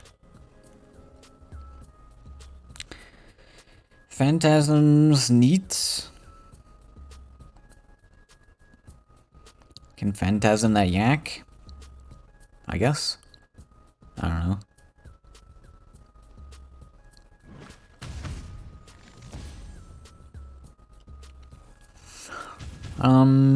Nope, just straight trades it, okay. We'll save the Phantasm as a trick.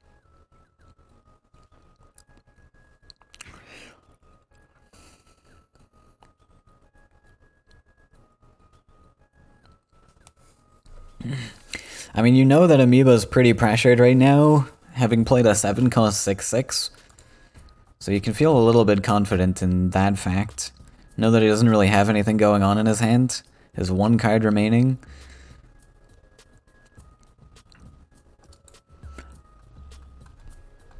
It's gonna be nearly impossible to play Magnus, I think, now. Like, the longer the game's going on, we're a third of the way through the decks. It's a lot more likely to find Transform. I think Sesh might just end up giving up on Magnus entirely. And just go for... We'll have more expensive things coming, like Phantasm, I suppose. Ooh, we get to Rain of Fish here. That's actually not bad. I think so. I think that was actually pretty good. Unfortunate, this came after the illusion, but that's okay.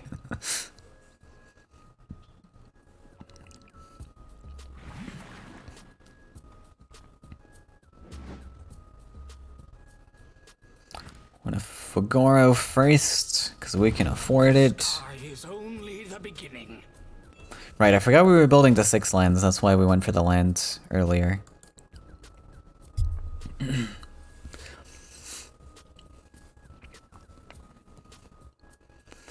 So yeah, this looks like a good Rain of Fish.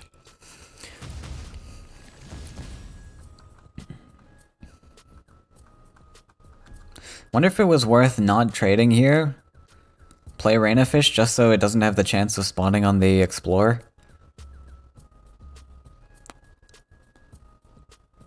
Right, you just... That way it makes it, Oh, okay, we're not Rain of Fishing. Okay. I mean, I don't know. It seemed like a fine Rain of Fish, but this is also fine.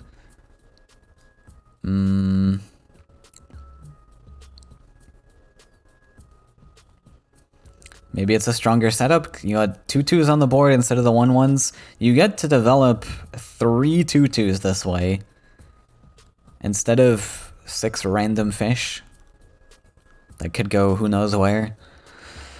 So fair enough. We had fighting tools. Yak attack.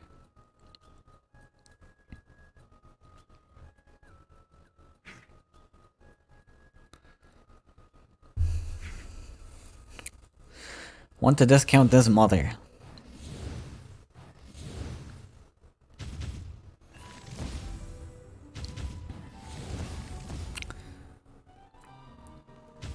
Okay. 10 cost mother, affordable. Next turn, affordable.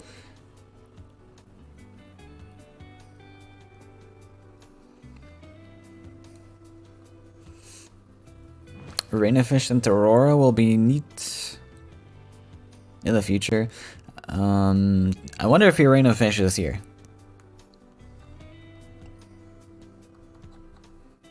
Oh, second one. I think you just rip it now. With the second one? Let's get crazy. Oh, nice. He actually stepped onto the Explorer there. Stop it from spawning. He missed this step, though. Unless he was hoping for the 1 damage ping, but I don't think so.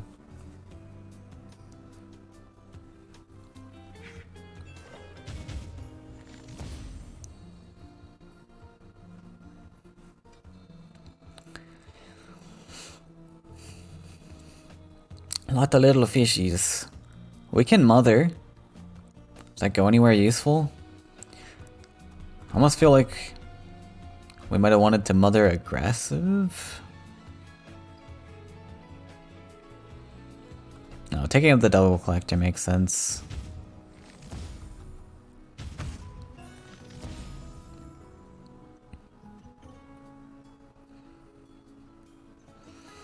Right, so we had another yak.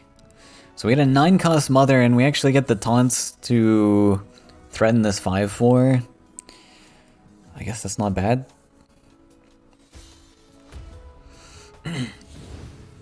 The placement's a little bit awkward though. Guess it's okay. Like you don't want to, like if you put it here, you miss a collection. If you put it here, it lines up a trade on Fugoro. But he does have to build a land to get that trade, I guess. Oh, Water Ellie.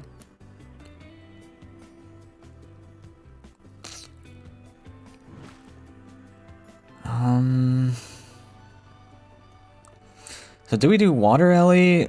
I don't think so. I don't think we want to spend our yeah, he actually just builds it with his power wheel. And then this way actually we get to Aurora too, save our 5/4, and even value trade the 2/1. Pretty huge. Would you like some tea? Yeah, that is an excellent setup.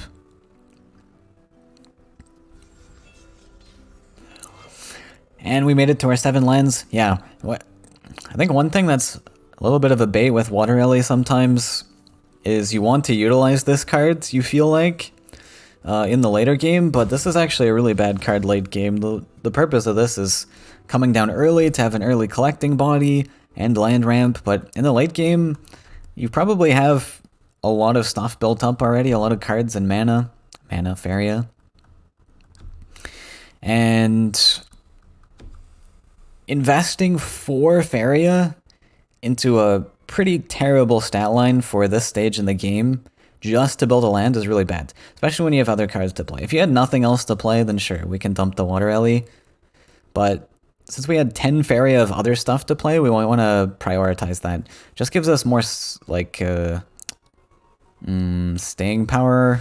We get to push the snowball a little bit better with playing those cards a bit more tempo than playing a Water Ellie.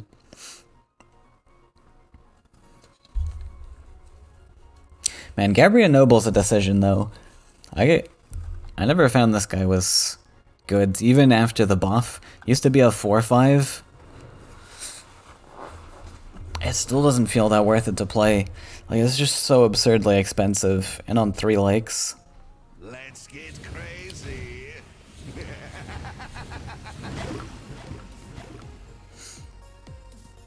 Dead.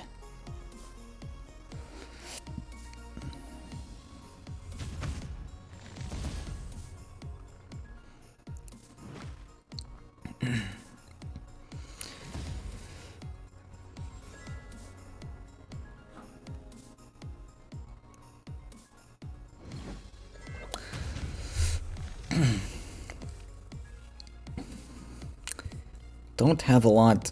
Thing is, I think Amoeba's late game's a little bit better at this point. Now we're gonna get big Illusion of Grandeurs. We played 2 Rain of Fish. So they must be at least like 20 power by now.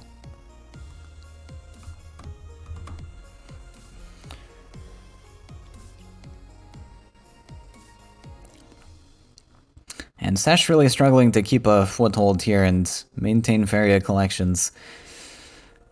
Passing makes sense. Lets us build up to Windfall, and I don't think we're under any immediate pressure on these 1/1s. Oh, we got the Chosen.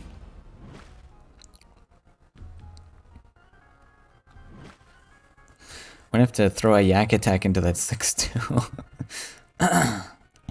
But I think this game would have been so much different if the Magnus came down super early. We do see that there are Frogifies in the deck, but again, like, if you get this out quick, it's less likely for them to have Frogify. If it gets Frogified, then oh well. Like, you still ended up having to play a Beirut in this game, right?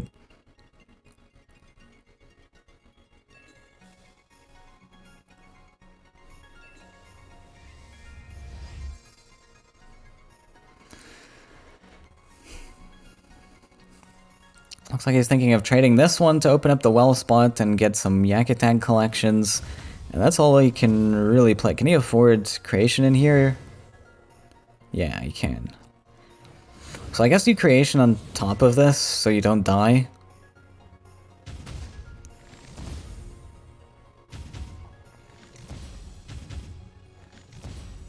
And just play another 6/6.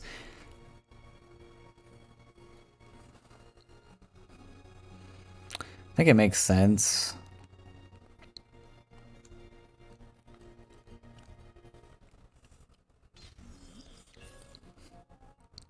We can't exactly afford to get hit in the face anymore.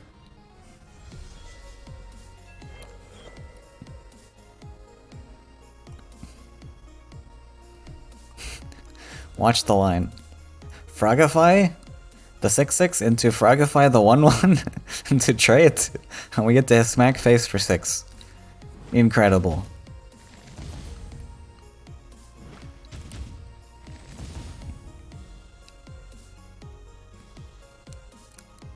Actually, we were 2 off lethal there, which is kind of funny.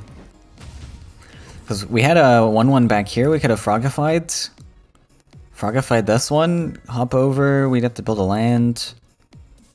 Oh, we had to +1 for the Frogify though.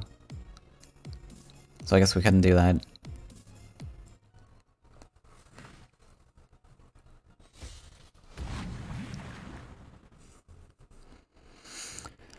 But this is a fine setup. We will win from here. Double fill into Magnus. I want to see it, Sesh. Actually, I don't even think we can afford that. No, it costs 4, right? I know from my Majinata days. Double failed into Maj costs 4.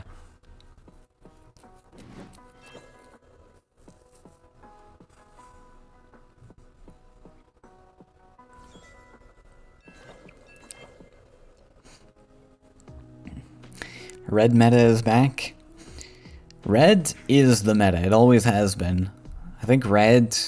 There was only one time, I think, where red faltered in the meta, and that was when Underground Boss and Gift of Steel and Horsemaster and Garrett Olga and Firestorm all got nerfed at the same time.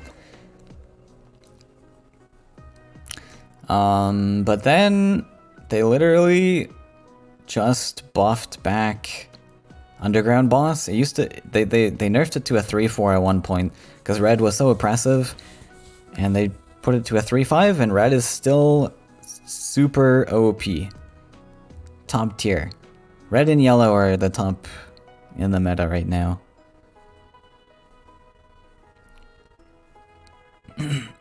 And honestly, a big part of why red is so good is because yellow is so good, so then you bring red to counter the yellow, but even without needing to counter yellow, red is really good.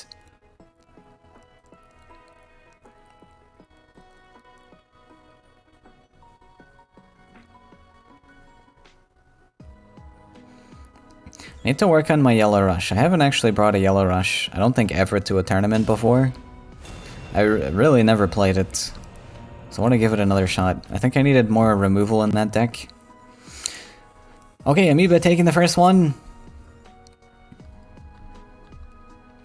Solid win. And that wasn't Dream Reaver, that was Mother of Yak, so maybe there is no Dream Reaver. I don't think Dream Reaver would be like 4.0. Was it? Is it? I think it's pretty expensive.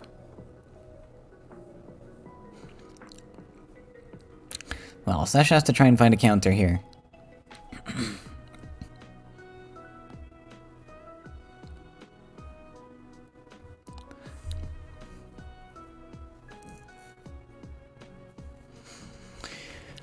.3 and 3.9.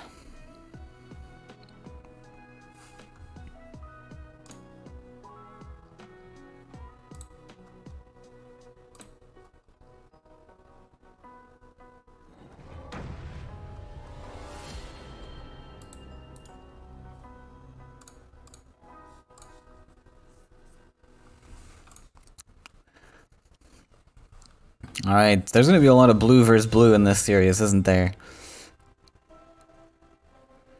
Oh, it is Dream Reaver. I think. Wait. Spring Mochi? Oh, I think I remember Sesh does run the Mochi into Dream Reaver. Yeah, I think I already pointed this out before, but I'm not a big fan of this. Because you lose a lot of value when the Spring Mochi hits the Dream Reaver early game. It makes your Spring Mochi super expensive. But we're gonna try this. So Amoeba has Frogifies to counter this with. Is he running Phantasm? I don't think I saw.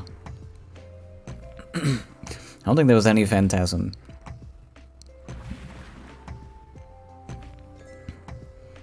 That'd be kind of crazy. No Phantasm?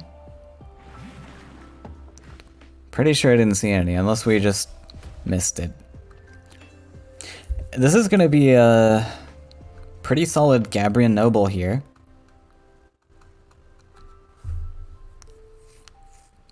Oh, never mind. It costs 6, we can't play it. Spell Whirl! Goes on same side? The Madman. Why did we go same side? We just got double collection, and now we missed...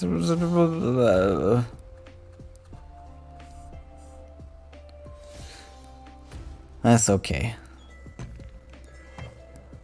I am not always on the top of my game when I play Faeria. I can't really talk. These tournaments are usually super early for me. Today it was a little bit later though, because I think daylight savings is still... It happened on the west end, but over in the east, you guys are still on a different time. So I got to wake up at 9 today instead of 8 on a Saturday.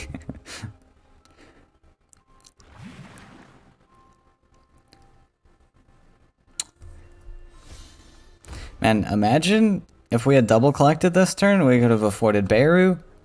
Well, I guess we would have had to build the land to collect, so we would have had this land set up still. Sure.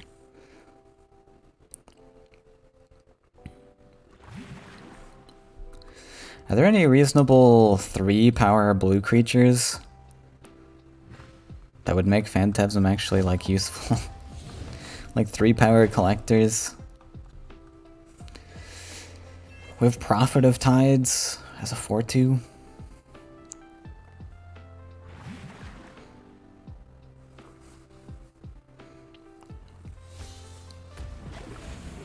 So we didn't see any land tricks last game. Looks like Sash isn't going to play around that. I think that's fair.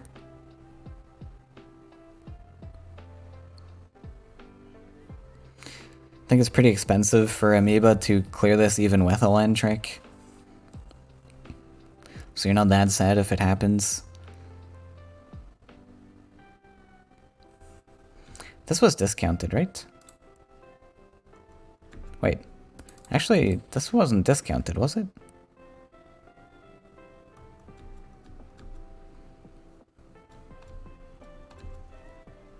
I don't recall it being discounted, because I remember in my mind I was like, oh, you're on 7, you can play this with a plus if you had one more Faeria. Oh, maybe, oh, was this in his opening hand? I don't remember. Scoops the 5/6. Actually kind of crazy.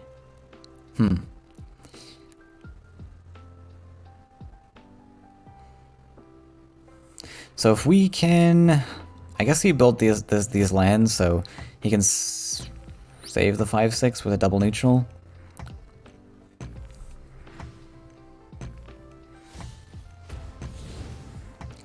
Double Gabriel Noble will do it, but damn, that's like 12 Faeria to kill this thing.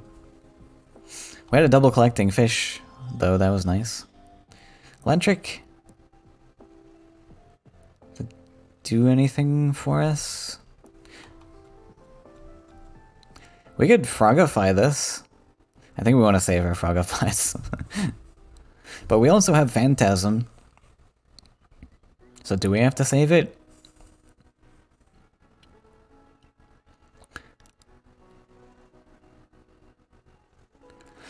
What's the line here? I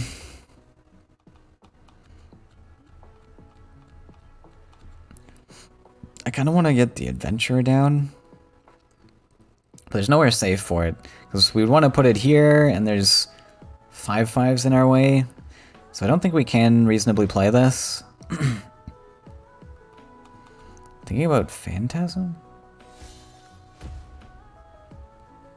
Where is this going?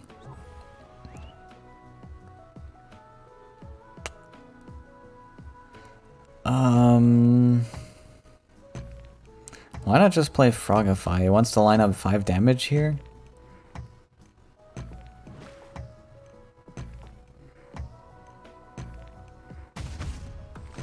I don't think that's great. That felt very expensive. I rather would have Frogified and just traded with the 2/2 and maybe just set up the adventure on right side. So we still lose our Beirut this way, but we spent 1 extra plus a card.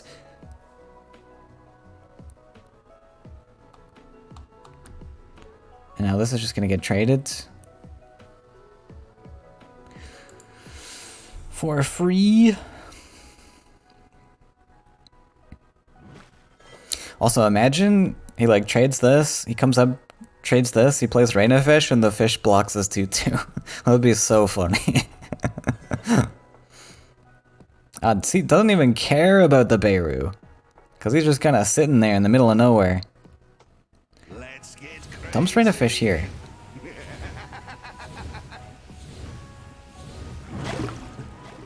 Interesting. Are we still taking the value trades? I mean, we might as well. I feel like we should have just value traded and then played Rain of Fish. Just for the chance, right? Like, what's the disadvantage to not doing that? It's not super likely, but no disadvantage to doing it.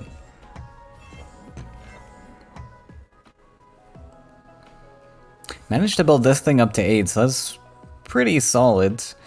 But there's a lot of swarm here to deal with now.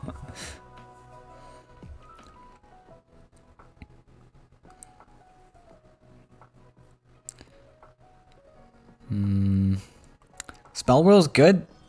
Get some extra stuff to play. Sturdy Shell and Enchant. Maybe we just start taking trades. We gotta pop the structure. I believe we're forced to. We do have a Triton in hand. There still isn't a super safe spot for the Triton Adventurer to go, unfortunately. Oh, no way, we took a value trade? What was the point of even playing the 5-3, though? We just gave up the whole reason that we played our Mirror Phantasm. I get the value trade, but this feels really bad. Now just letting the 5-2 live.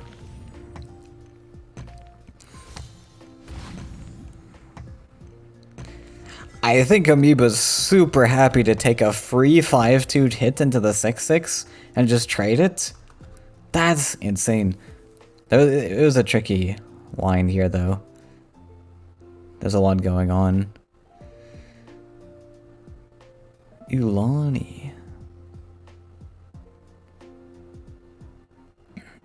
Also not setting up Sturdy Shell. I think Sturdy Shell was a solid pick. Just to spend that extra Faeria. Yeah, those are all pretty obvious trades. The Beirut still lives as an 8-2 though, so it doesn't feel great to play Illusion anytime soon. But I don't think Amoeba really cares. He's done so much damage to Sash on boards, and he's got a full hand of stuff to play. Oh, we are playing the Illusion. Interesting.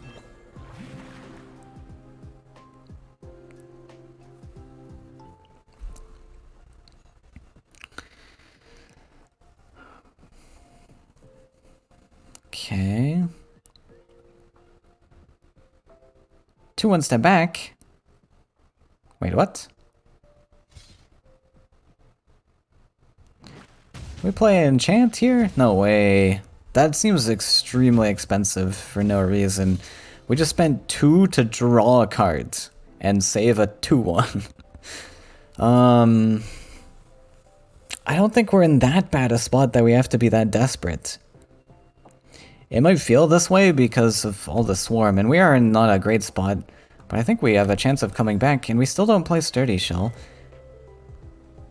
I mean, this... Like, even playing Sturdy Shell into enchant would have been better than this.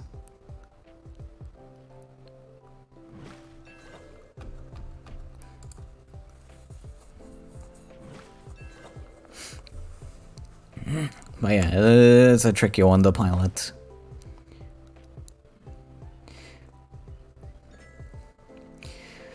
It's very easy to make calls on the other end as well when I'm not playing. I don't have to pay attention to every single move. I can just jump in and be like, Would you like some tea? Mr. Sash. Tisk, tisk, tisk. How dare you not play every move perfectly, 100%.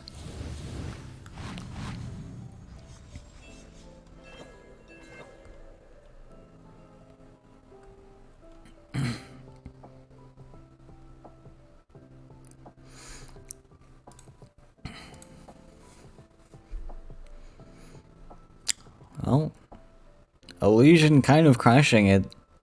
I was happy to see this one. Illusion isn't exciting list. I'm always scared to bring it because it has so many weaknesses. But I love playing it. Remember, we had a monocolored tournament I brought Illusion to. It was a lot of fun.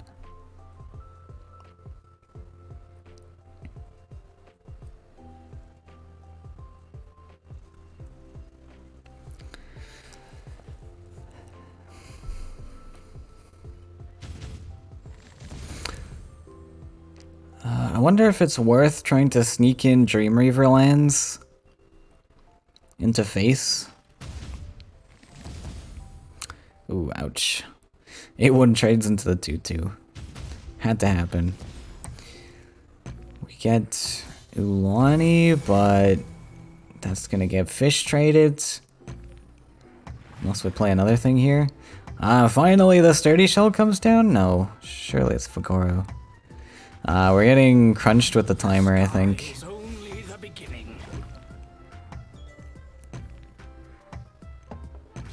Got it.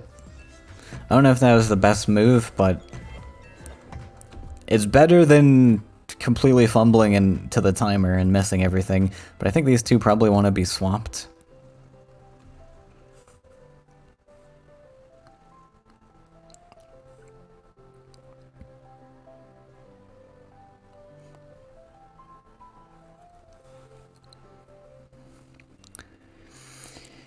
Ooh, we got Fagoro. Wonder if it's ever worth it to build up to Medallion.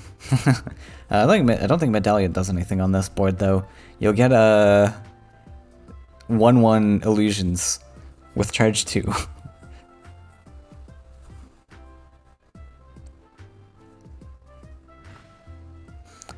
Crystal Dragon. The sky is only the beginning. The second one. Oh, it's still 11. The third one. Okay. Only 11/11, even after Rain of Fish. Surely Gabriel Noble's not worth it. Just to give one buff to our Elysian feels bad.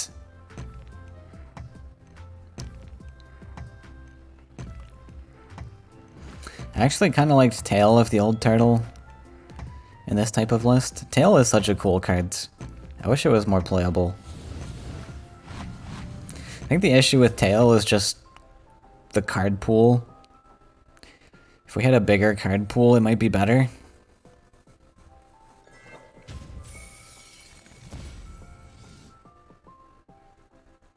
Okay, that Frogify we hung on to so dearly, we can use.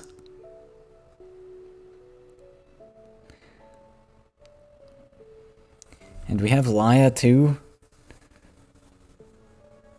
I don't know if Laya's gonna manage to skirt around the mobility of these guys, but it's a threat. Oh, we don't have any Faeria. That is an issue.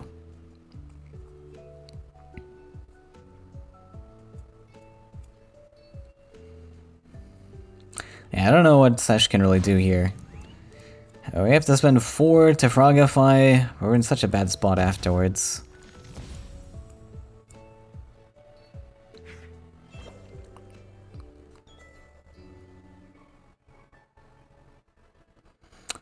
Enchant to a 5/5. Okay. I mean, yeah. Just play cards, I guess. I don't think it'll really matter.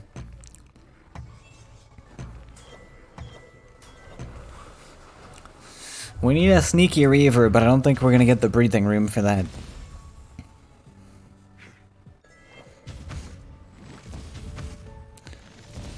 Looks like we can just dump another Elysian, and then another Elysian, and another Elysian.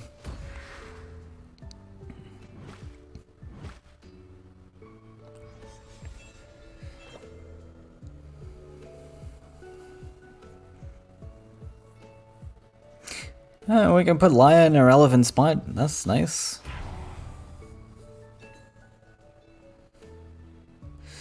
And maybe we talk top deck Frogify.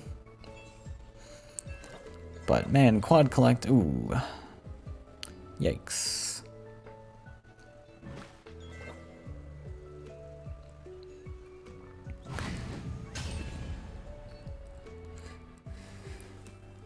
Yeah, dump actually goes for this 5/5. This one makes sense here because we actually have to play the card we get heralded to get value, so probably our next played card is going to be Illusion. We might as well dump Noble here. It's a little bit better. Oh!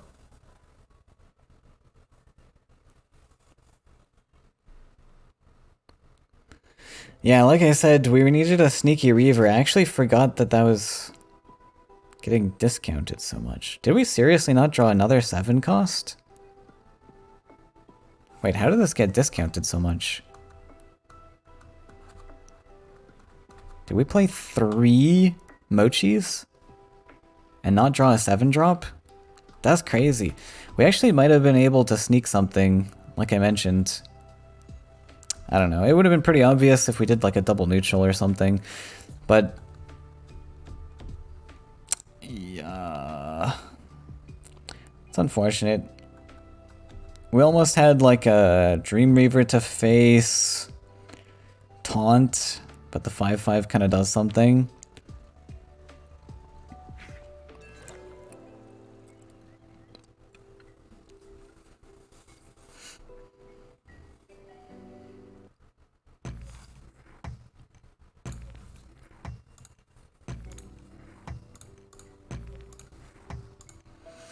That'll be it.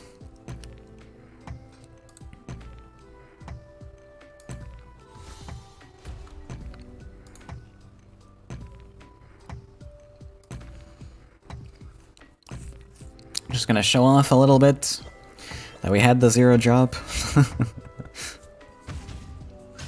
And Amoeba not playing games. We are closing this out now. Alright, 2-0. And that was what Sash was hoping to win with.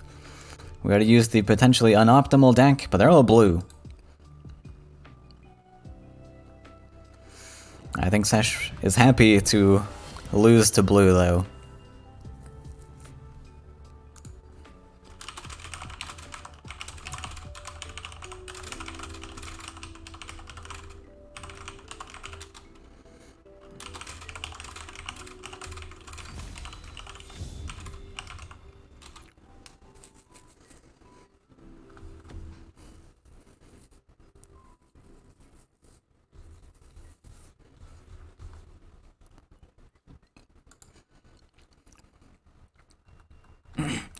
Had 2 to 3 Reavers. I don't think it made a difference. There was no breathing room here. Like, we needed answers to the big things and able to get a Dream Reaver going forwards.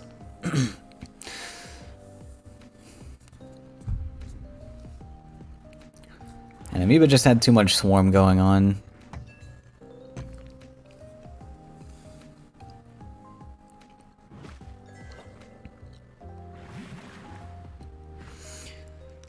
Balloonfish opener double collection. Nice. Into Gabriel Noble on same side. Set up quad collect. And Sasha's gonna feel pressured into fighting this potentially. So that is an uncontested fish. Oh, maybe not. Maybe?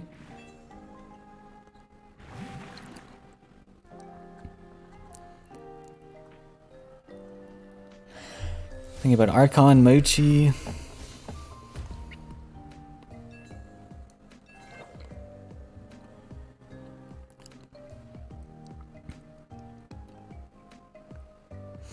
Oh no! I guess Aurora just GG. Aurora into Noble is absolutely nuts. Is there anything? There's nothing to think about here, right? We're on 10.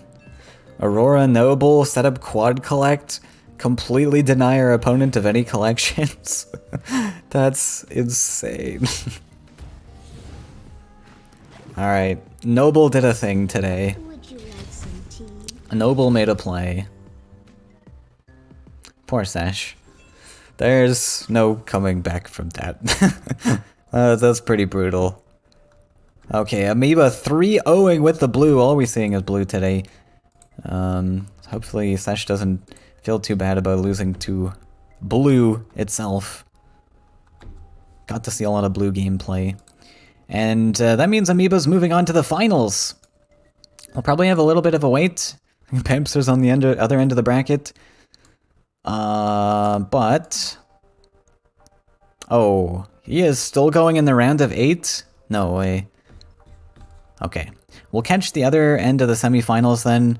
Surely Bamster's almost finished his round of 8. And we'll catch the semifinals. Okay, stay tuned for that. And we'll be back in a bit. Okay, welcome back everyone. We're jumping into the Aurora Open number 5 on the other end of the bracket. The other semi-final match. Oops. Not me. Eru versus Bamster. Tried to sneak one in there. Get back into this tournament. Don't mind me. Okay. Bamster with all yellow lists. And Eru, we've seen a little bit of his lineup already. I think you 100% ban the Disciple every time if you don't have enough speed to deal with this. Which I don't think Eru does. I don't know what this list is. 11 neutrals and 19 mountains. 11 neutrals. It's Celeste. Yeah, potentially Celeste. So maybe if it is Celeste, you have enough speed and you know your opponent's probably not banning this one. So maybe you're comfortable with that. Bamster was gonna ban the red-blue. I think the yellow makes the most sense. This is like the real meta deck. At least in numbers and colors. Actually changing his mind to the red? No way. I mean, okay, to be fair, Celeste is kind of a wild card. If you get Celeste early, it can just win the game. It's kind of a hot or cold matchup. You either win super hard or you lose super hard because your deck sucks. But you win super hard because Celeste is actually really good. If you draw it. Okay, actually banning the red list. Fair enough, I respect it. We banned the RNG list. And Eru banning also the RNG list. This is another list that is, you either win super hard or lose super hard. But I think it's more on the win super hard spectrum. If you don't have that speed.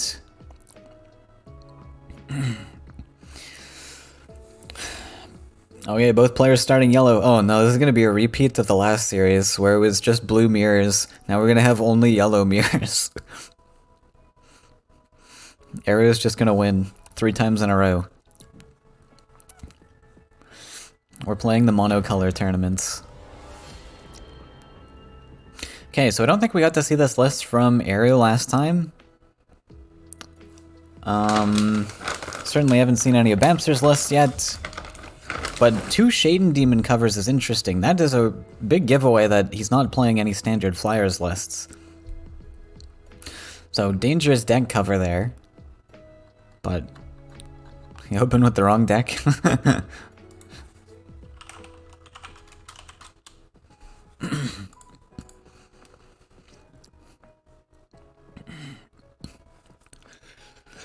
So counter is greed weirdness. Do you have a greed deck? He had the beast, I guess. Okay, so this is gonna be Mistral Guide with some rush stuff.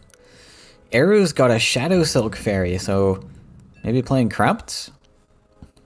Or maybe this is Celeste. I would bet on Celeste, to be honest.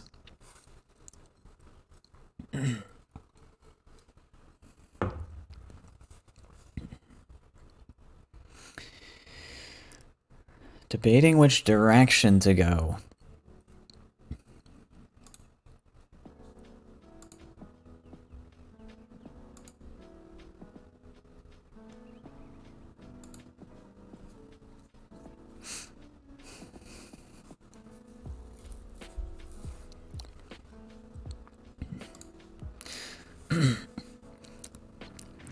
We're just gonna go straight down the center.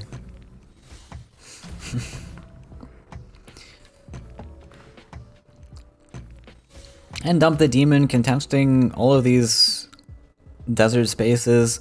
And Arrow actually has nothing to play here. So just gonna have to pass.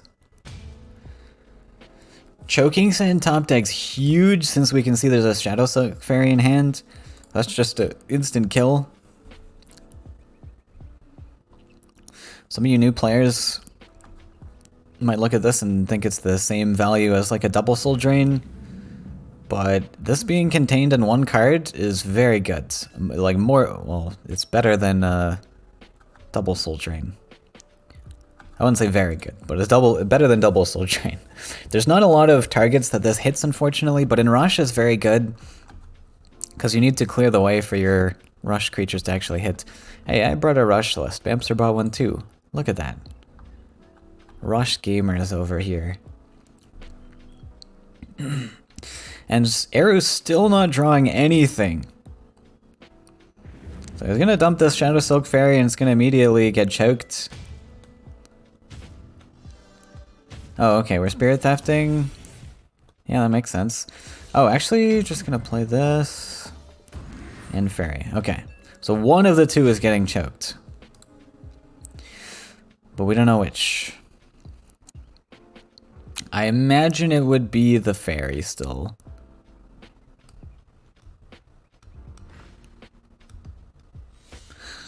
Well, we have a second archer. If this comes over, we don't want to give this value though, is the thing.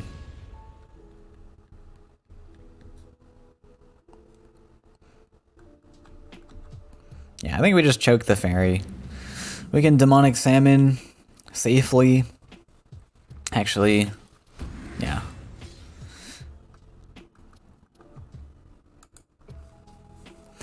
Because, yeah, this just gives our opponent tools to deal with our stuff. And, or he gets to double collect, but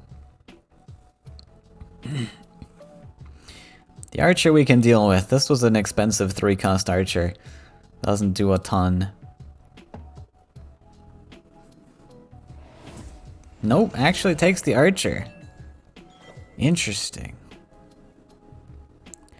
Because I think this one... Like, it's providing 2 threads here. It can corrupt, but it can also double collect, which is huge. Either way. But it does look like Bamster's got a pretty decent setup here, and Arrow was struggling in the early game, so we might be okay. But I see a champion. Yeah, we're gonna corrupt. Ooh, choking sand of our own here.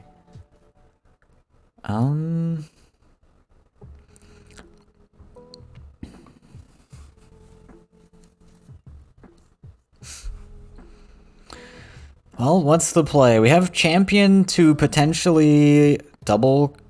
Oh, we have champion plus flash wind if we want 2 collections, I guess. I don't think we need that.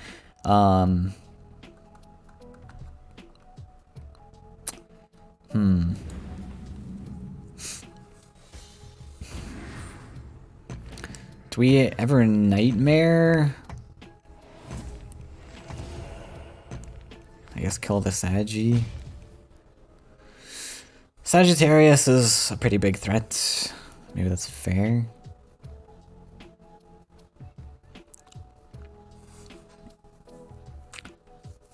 Well played, he says.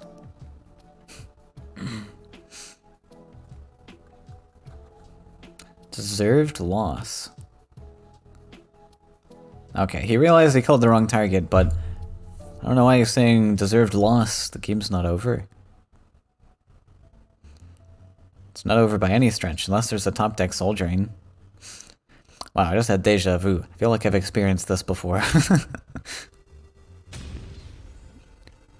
And we get a 5/5 Zealous Crusader, which I think is worth just dropping here. It fights the champion. Our demon stays alive. Makes the most sense.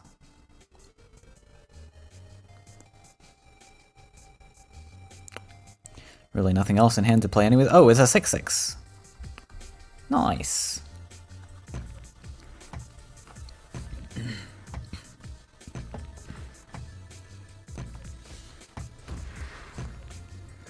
Now, debating where it gets played. I wonder if it was better to play it on the center space because the one answer on board to this 6-6 is the 5-5 and the 1-1 trading, and this means the 1-1 gets to move on center and block this space to take the trade, and we would rather it not be blocking our lands, our face hit spots. So I wonder if it would have been better in the center for that reason. Just slightly better. I think it's safe to say Eru is playing Celeste here. We've seen only one ofs of every card so far.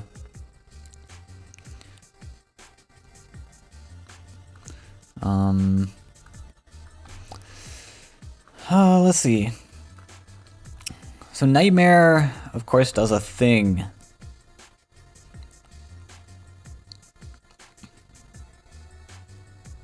Ooh, second champion. Wonder if this makes it viable to send this guy away to give us some time.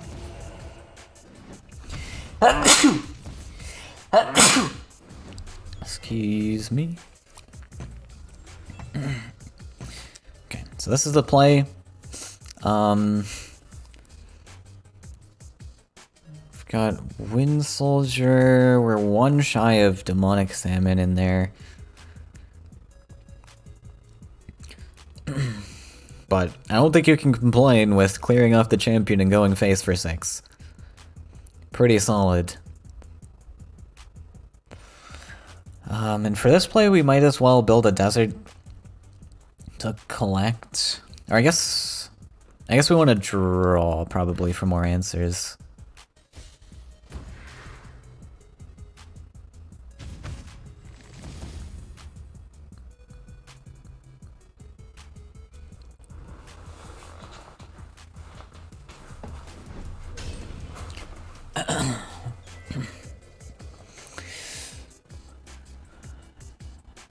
Alright, choking sand. Oh, is that the second choking sand? Or no, Bamster played a choking sand. I thought we played a choking sand. I was pretty certain we played a choking sand on the Sagittarius. Or was that from Barter?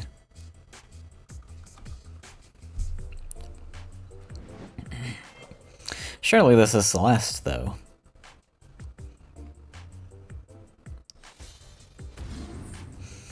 Okay, finds the line to not die just yet. Shaden Scavenger, the Madman.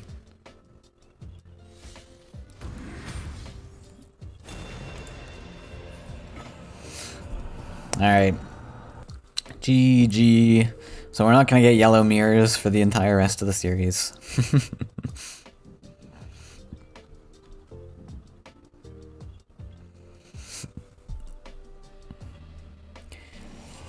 Okay, so plays the red-blue list. I think this makes sense. We have some combat creatures, I believe. And Cypher. This should be a pretty good counter to Rush. Or the Little Rush, at least. Kaleem's Prayer, Demonic Salmon looks good. Oh. What? Toss is everything. What are we hoping for? I guess just wanted Sagittarius Archer. That's all we wanted. Not interested in anything else. I think I like keeping Kaleem's Prayer just because it's so good. Like, as long as we have a creature, like other stuff that we can hit face with.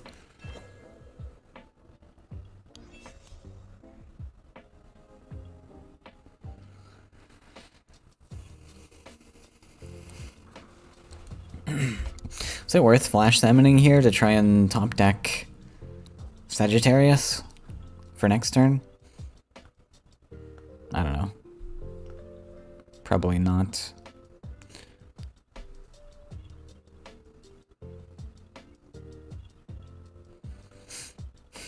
Maybe it is. Bamster seems to think so. We only have so many lanes we can attack face at.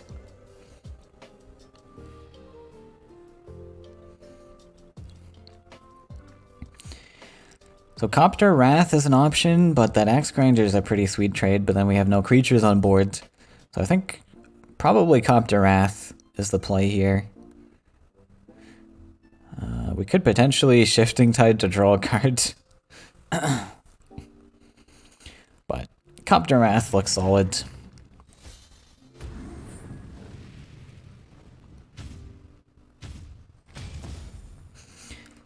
Could even explore here to fill in this land, and then we cut Bamser into just one straight down the center spot.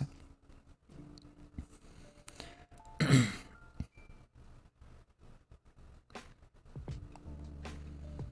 I think on Bamser's part, since he's got so many stuff that can actually go face here, center line might make sense.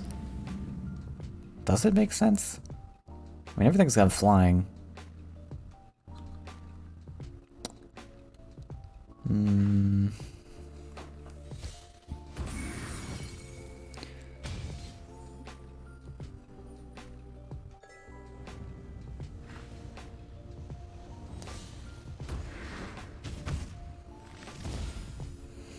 Kills the creature. Do we just second Wind Soldier Shaden Demon? I don't think we need to Wind Soldier.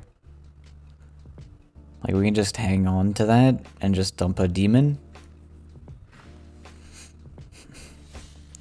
Or are we gonna actually clear the other creature? Okay.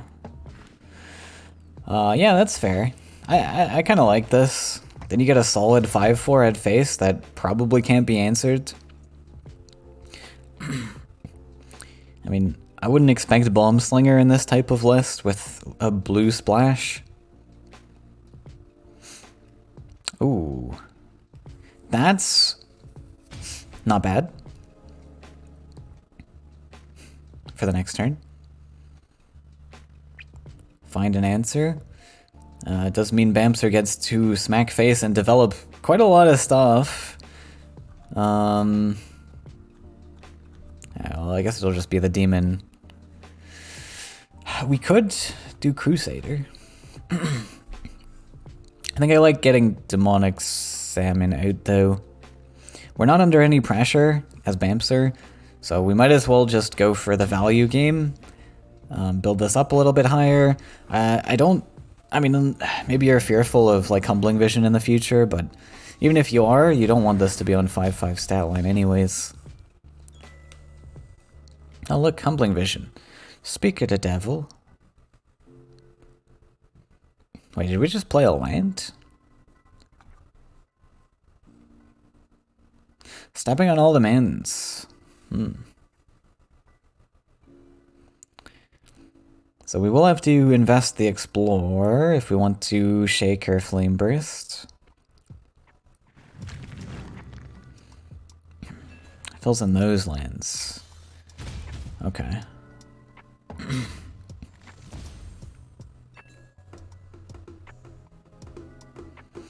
Ooh. Little bit shy of Nightmare, but I don't think we care. We can dump a Crusader here. It is going to get humblinged, but I think that means our Demonic Salmon gets to hit face, and we know even if Humbling comes here, that's all our opponent is spending their Faeria on. So our Demonic Salmon gets to hit again. It's a little bit unfortunate. This will be on 3 HP. We spent 2 Wind Soldiers already.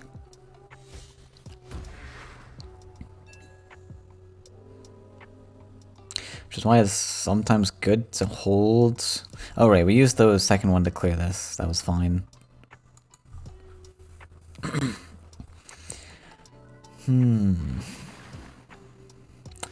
But hopefully we get to draw into another card that we can just block with, right? Kalim's Prayer. Actually, Nightmare might even be an option if we don't find anything else, but we should find something. Oh, are we debating clearing with the 3/2? Interesting. I don't think I like that. I think we just hit face. We let him come to us. Didn't find anything to block with. That's okay. Yeah, we'll just whack face. Bamser's kind of forced to answer this. Yeah, And so he's just gonna come to us and make that trade anyways. Good damage so far on Bamster's end. Air's gonna struggle to come back from this. We finally found our first combat creature, which would have been lovely earlier. Yeah, we will Shifting Tides. Don't want to move here, you want to move Wait. Why would we move here? It just gives him a stepping land to target face anyways. Does it not make sense just to put him here? What does this achieve that this doesn't? I don't know. Maybe we just want him closer so that he can banquet it? Oh. I mean, I guess he moves here, you're in banquet range, but you have to top deck it. You can't afford this. Wow. Plays the archer in range of the brigand. Bamster says he doesn't care. We're winning so hard. Oh yeah, we're choking sanding. Yeah, fair enough. GG then.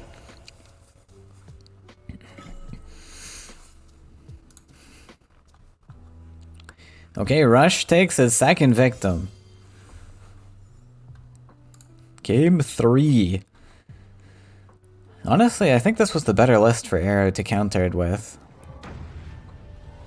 He's playing a Salamander. And he's got, like, llamas to heal with.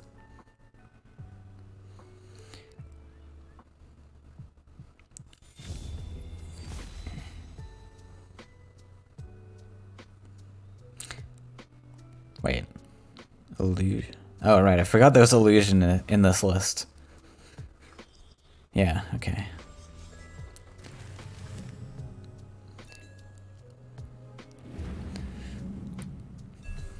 Shane Scavenger surely is not good, right? 2 cost 4/3?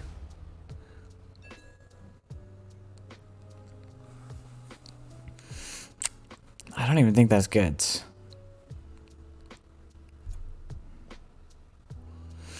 Illusion opening hand, not great. Doesn't feel amazing, but the sturdy Tyrannex feels good. Bamster said he wanted this list to counter this list. I feel like this is Area's best list to counter the Rush.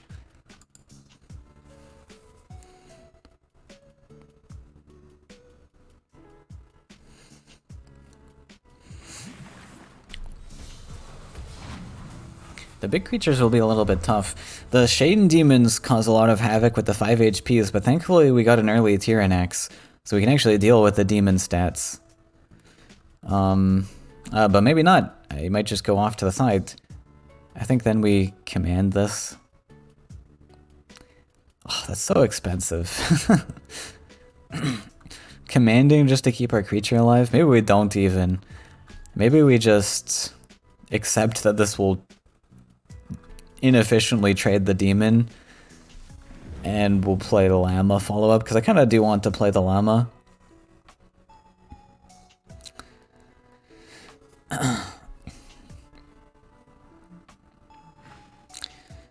Decides not to play demon. I respect it. We need some sort of proc for the Shaden Scavenger, a guaranteed proc.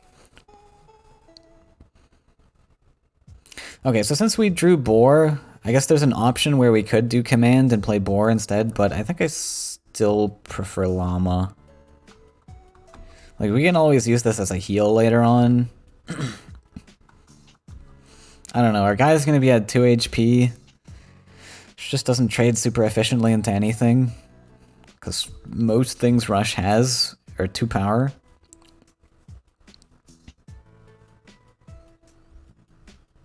And there's no good spot for the Boar anyways, because you want to collect too. So you have to step onto a potential forest build, so the only location is here.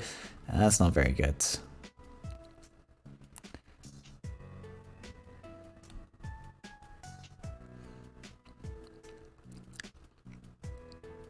I think we'll get better uses out of that command anyways in the future. Nice, we go for it. Oh, we actually just play the boar here. Yeah, fair enough.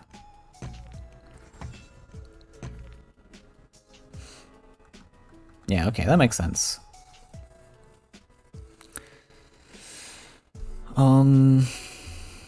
Did we want to step on this land, or did we want to be on the lake?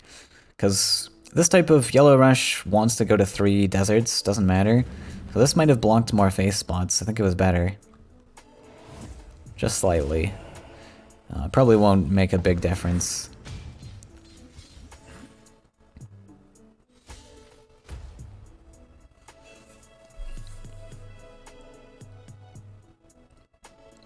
Okay, we got another Ancient Boar. Is it worth, honestly, collecting to dump 2 creatures? Oh, we can't. No, we can. We can boar first, then collect, then +1, and then dump llama. I think that's the play. I think we accept we'll take 6 face damage here. And we go for the collection line, because trading means we only get to develop 1 creature. Doesn't look that great, honestly. I like developing 2 creatures. Man, is the only use of illusion Beast Trainer? That's insane.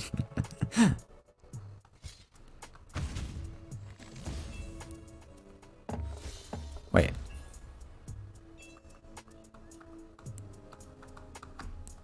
That didn't seem worth it at all. This was gonna survive.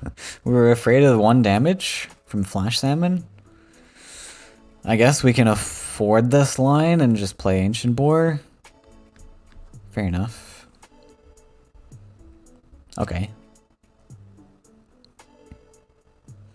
At least we didn't top deck like 3 hunt downs and 3 commands this game.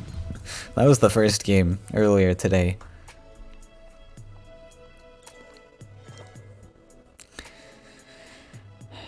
Okay, not too bad. We still get to develop our boar, take our trades.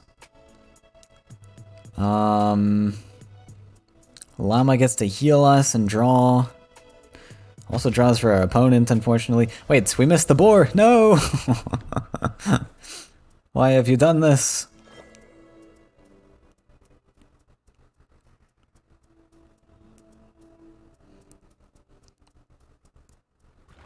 Okay, we'll pretend like we did this on purpose and play a llama corn.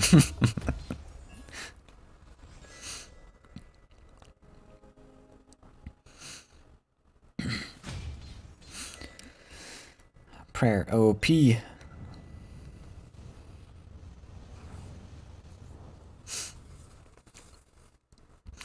Double neutral so we can win soldier left side. That makes sense.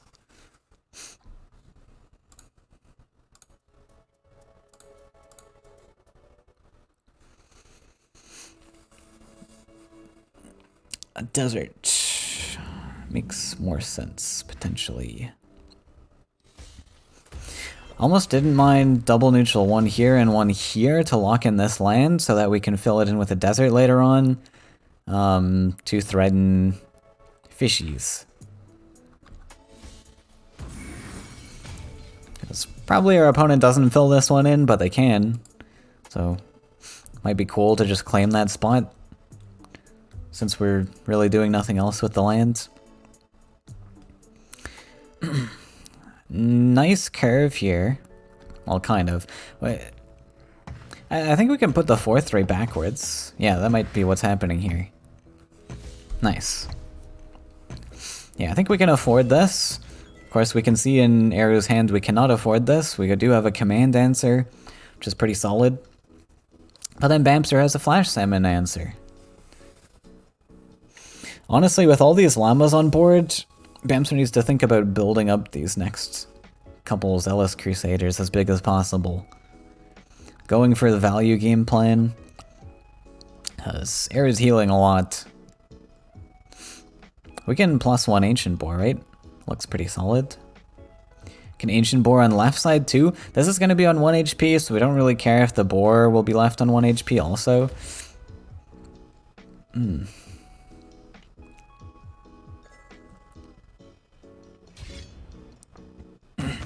Oh, we had to step here, so we're getting shot anyways. Ah, that's really sad.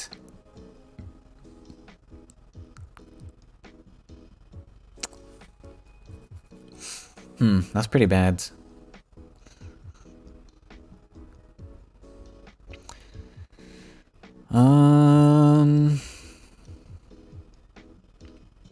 We have a Shaden Scavenger. I think we...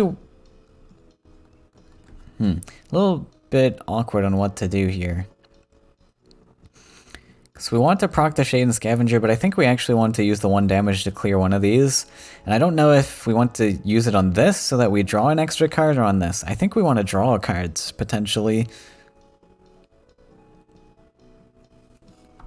Why do you always draw trash? Wait, what do you mean draw trash? We've been drawing good, haven't we? The first match, that was drawing trash. Or the first match of the tournament, where you drew like all the hunt downs and stuff. This seems like you drew the perfect draws. Not perfect, but seems pretty good. I don't know what else you could hope for.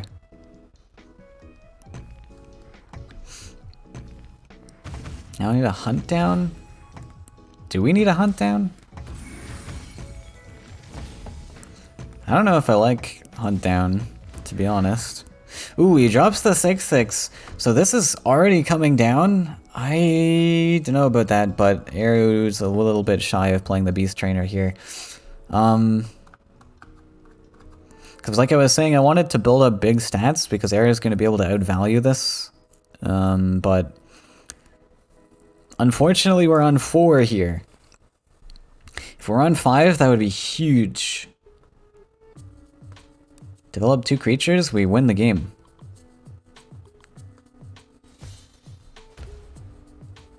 But yeah, I guess Sunken Tower +1 pass. Makes sense. I don't think Air's doing too bad. I think he feels like he's under more pressure than he actually is. But once this Beast Trainer value comes down, that's going to be solid. I don't really understand the deck, to be honest. Like, the illusion doesn't feel good. Wait, when did this get buffed? Wait. Wait, I just realized creation discounted to 0, right? Oh, I see. I don't know, it seems a little bit clunky still. Like, your only discount cards are Beast Trainer and Creation. And that forces you to go to 3 legs and 1 mountain. Oh, so it's not a Salamander list. I don't think I've seen Salamander. And yeah, it doesn't make sense to go to 2 mountains.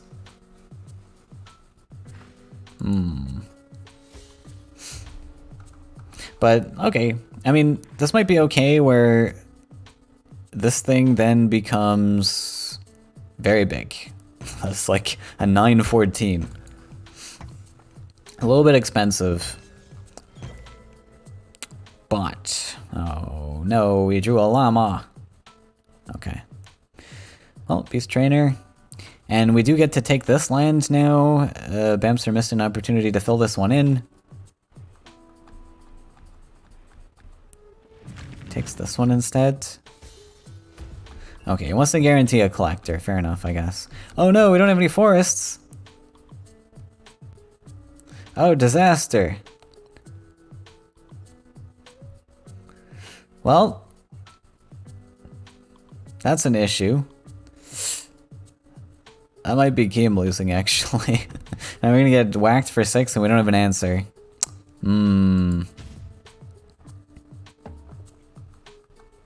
I wonder if it was better to move the Zealous Crusader backwards here, because we knew we wanted to play Sunken Tower on the forest. Or just don't play Sunken Tower on the forest, I guess.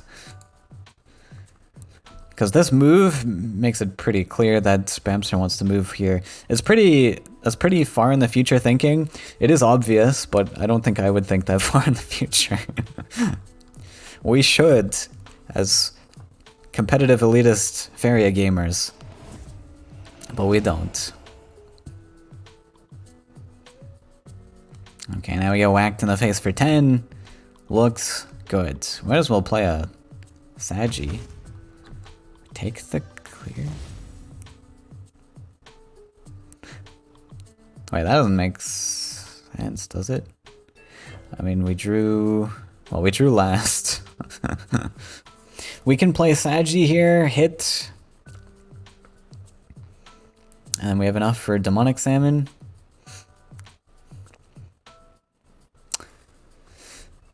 Wait, we want to play this face? I think just put it here, and then we get to target some stuff.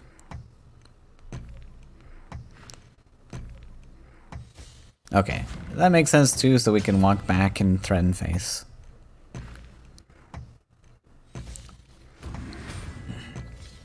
Whoa, that gave us enough for a third one? No way. That's crazy. That's a lot of value. Hey, you moved off the forest though, it's okay.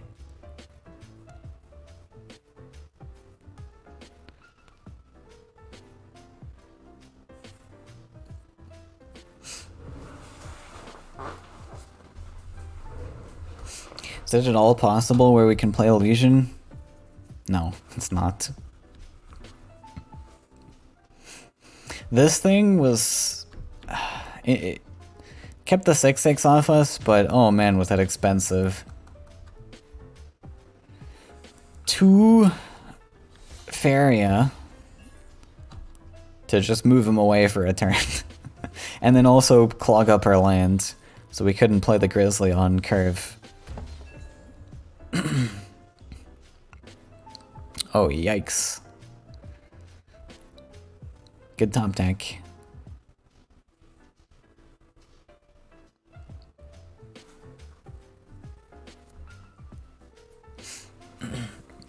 Yeah, that's the tricky thing about triple color decks, is you really have to be careful of what lands you have available and what lands you're about to have available in the future. Like, there's a lot of future thinking. Rakoans was always such a really complicated archetype because of that.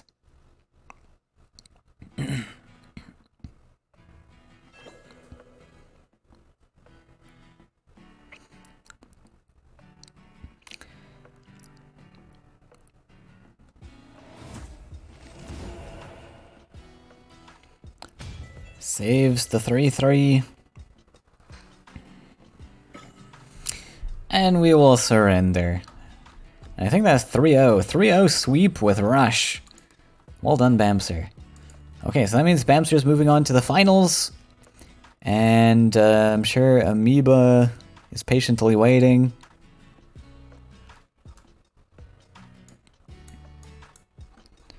So let's get that match set up, and we'll be back very shortly for the finals of the Aurora Open number 5. Okay, everyone, welcome back to the Aurora Open number 5. The finals, Amoeba versus Bamser. We've seen a little snippet of both of these players' decks. Bamser 3-0ing in the last series with his Rush list. Immediately banning the red-yellow. This is a Amoeba staple, the Solial list. And Amoeba banning the Disciple list. Of course, this is just going to be everyone's ban.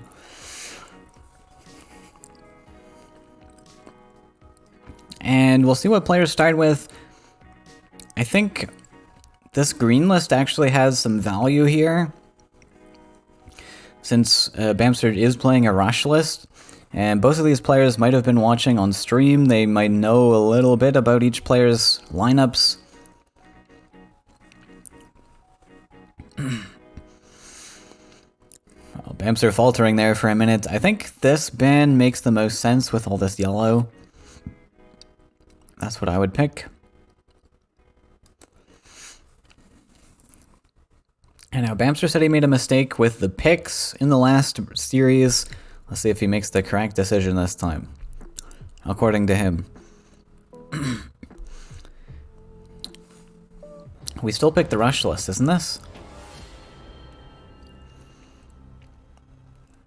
Okay, and starting with red, blue. So hopefully, for Bamster's sake, we don't get a repeat of the first series and get ciphered to death.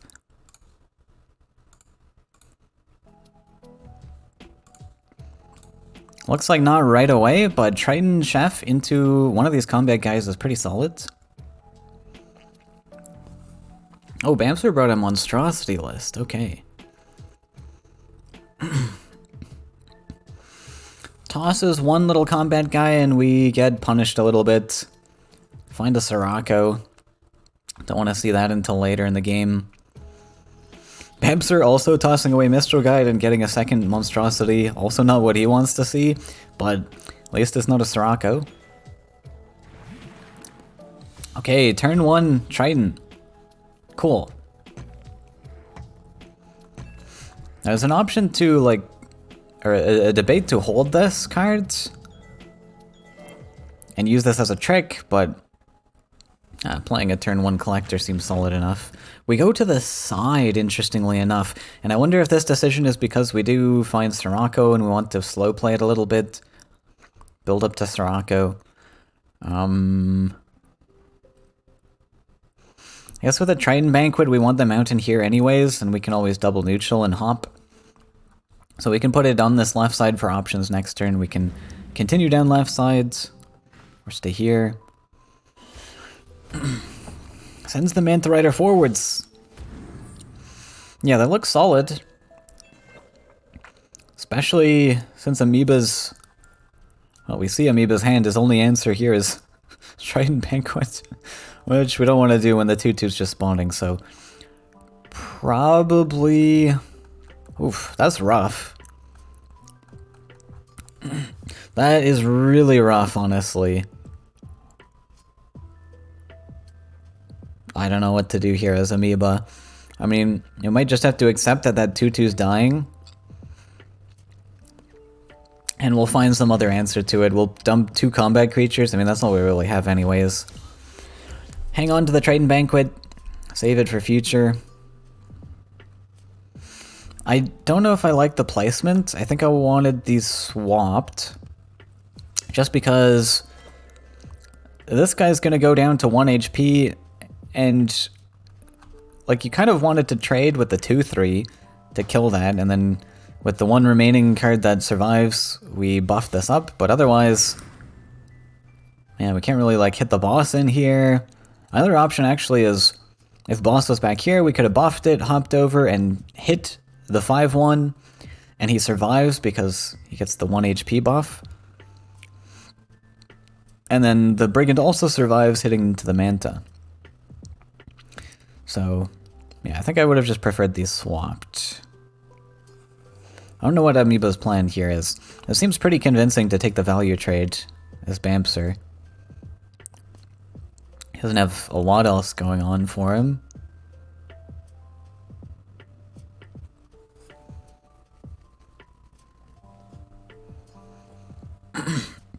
Unless Amoeba is really banking on the fact that he's going to draw an answer to that 1 HP. But I think you just set yourself up for the options. No way! Just straight... Wait, what? Just straight trades into it? I guess he's... Okay, Amoeba playing some mind games and it actually pays off. Maybe making Bamster think that he does have 1 damage options. And he just takes the straight trades, which is super solid for Amoeba. That puts him back in this game.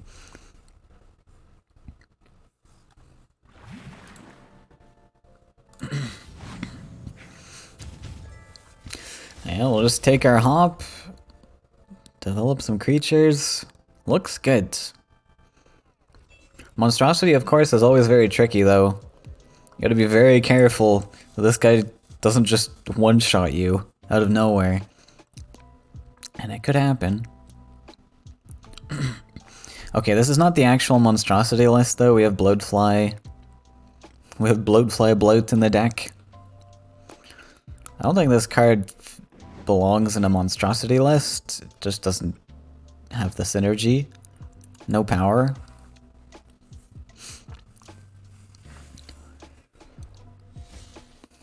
Where are you going?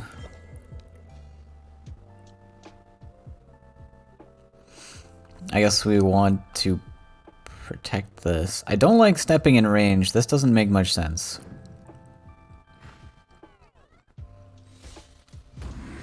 Oh, we're gonna get it right up in the face? No, we're gonna go side collect. Yeah. Nice thing about two monstrosities, though. Oh, are we flash winning and going face?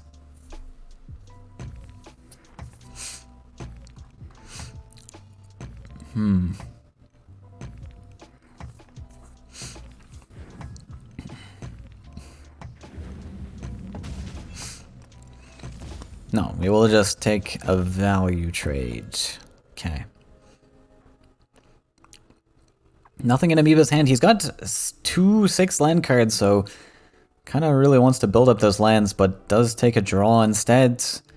Desperate to find the Cypher's Wrath or something. But we'll have to make do with an Axe Grinder and live with 2 more clunky cards in our hand. I kind of liked building a land. I think that was a risky draw. Just because we have 2 cards.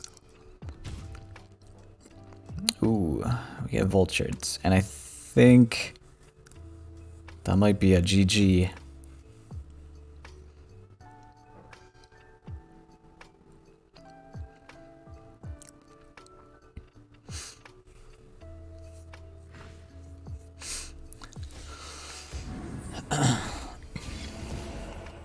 Scoop. Got him on 10, and yeah, all you have to do is line up that second monstrosity to go face. And that's a guaranteed other 10 if this dies.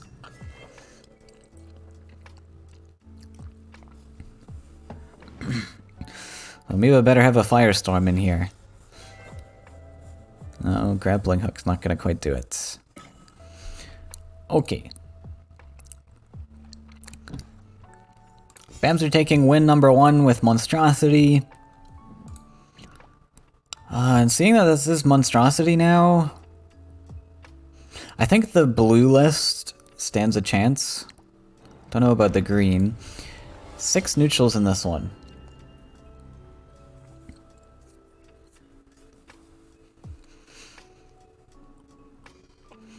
Unless this has... I don't know. Oh, it's Swarm. I was thinking of bringing green Swarm. I decided against it because I had too many silly decks.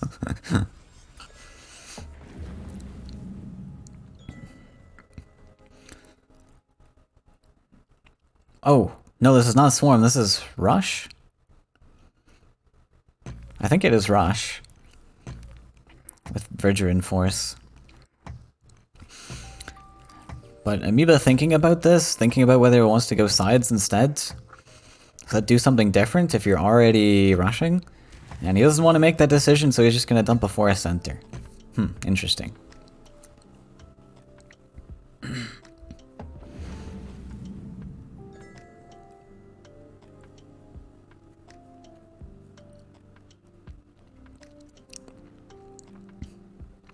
Okay. So he is going to continue off to the sides. I'm pretty convinced this is a rush deck now. But he's deciding to go to the sides and uses Swarm to his advantage, I suppose.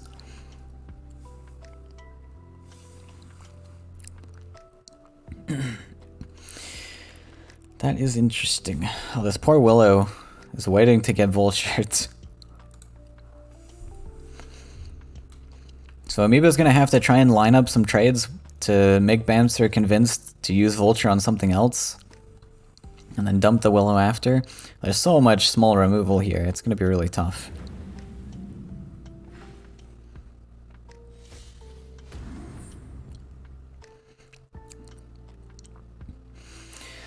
We want to send a Manta into this? Can put Manta backwards.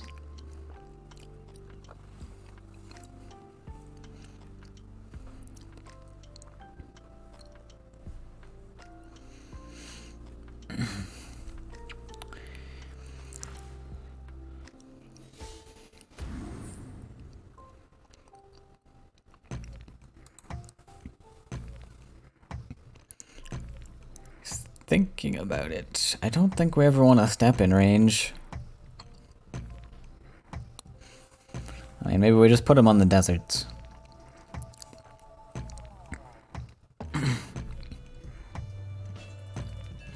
A more aggressive spot. Tiki Piper. Okay. Piper plus Willow's not bad. In the future, doesn't have to be now. Poor Verger in force. He's past his prime. This is no longer the meta for you. Pretty nice Soul Drain. We can win Soldier that 3-3. Probably get a sneaky collect somewhere, right? Oh yeah, it's pretty easy. This guy comes up. Oh, but we're gonna be on 2. Yeah, we have plenty.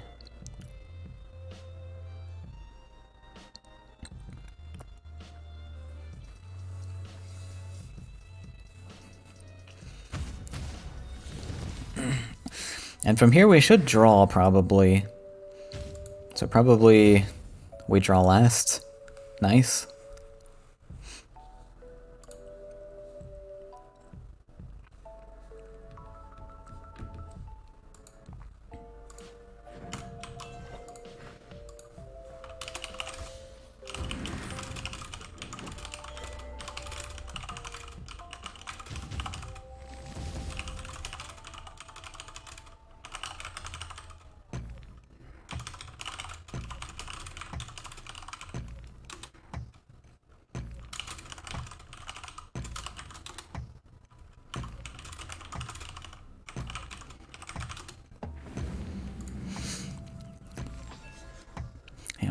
Some questions about how to join the tournament. If you guys are new or returning after a long break from Faeria, we do still run tournaments like pretty regularly. Usually like 2 opens a month. This is the last open of this season. Season's last 3 months. And then we'll have the seasonal cup for those who participated in these opens and got some points. But the next open should be available within a few weeks from now, I'm sure. Just check out the Faeria Discord. Everything is posted there. All the community is going on in Discord. We've got a tournaments channel set up for that. Or you can check out the Battle Fight page. But yeah, just go to the Faeria Discord. Everything's happening there. So this is definitely a rush deck. There's a Mace Man in here. This is a rush deck we went sides with. Ooh, and we played the Willow Piper. Bamster has the option to clean it up with a Baron Sky Vulture. Throwing the Soul Drain in there as well. This is all that he's playing, though. So maybe it's not the end of the world for Amoeba. And depends where he wants to put this Vulture, too. Because he wants it to go face, ideally, the 7-3 that's big. But he also wants to have a collector on this right side. So I think he's probably opting to go right side here. Stay at a range of the 1-1. Just kind of have to accept that.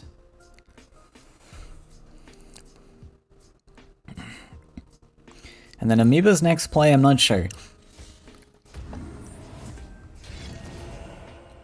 We could double neutral off to the left side to start fighting this, but it's a little bit expensive trying to invest lands only to have the creature just die.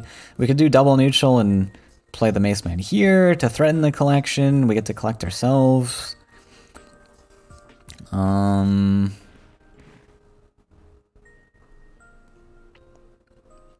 Okay. Yeah, I really like this, actually. So this means we still threaten the Mistral Guide, but we don't invest too hard into left side, because we know probably we don't ever want to step here anyways. So I really like this. This splits our lands. We only half invest into this left side, but yet we still we still present a threat. that could be buffed and kill this Mistral Guide. So Bamster has to think about this and probably doesn't want to step in trade range. It's generally good practice not to, so we deny our opponent some collections just by building this neutral. And by not playing the Mace Man here, we get more efficient, like, swarmy trades on the Vulture and stuff, so that's nice.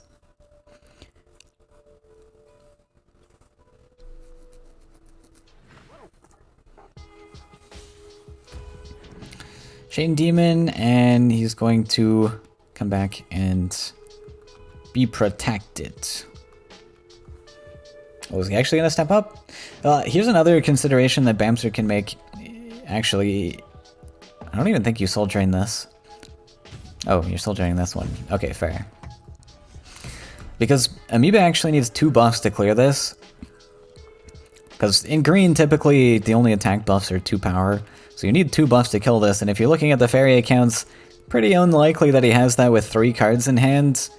And he has to build a land, so he can't use his power wheel to draw. So I think this is very fair.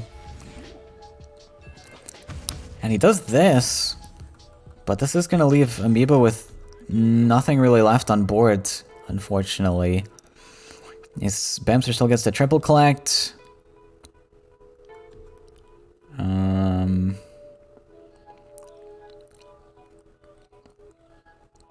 Do you even play this? I think you don't.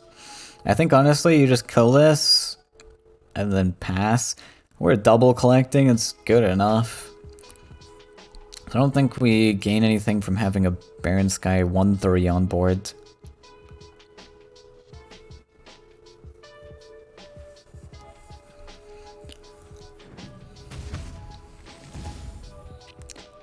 Looks like he is gonna play it. I think that's just gonna get threatened by some big green thing, and killing the 1-1 taunter doesn't really accomplish anything. We set up triple collection, but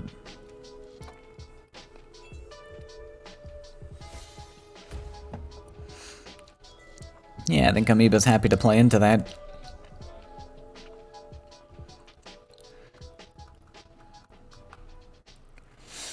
Monster. Does it make sense to step back and give it flying? I think so. Give up collections, because we can send this monstrosity into a place where maybe it can collect.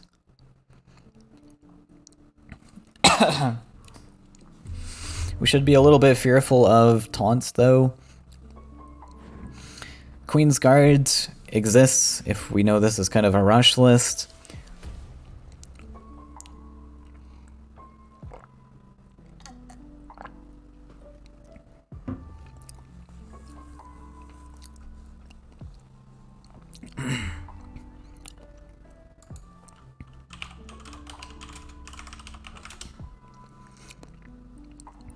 Yeah, if you guys want to join the Faeria Discord, it's pretty easy Google, but I'll put it in chat if there are people searching. I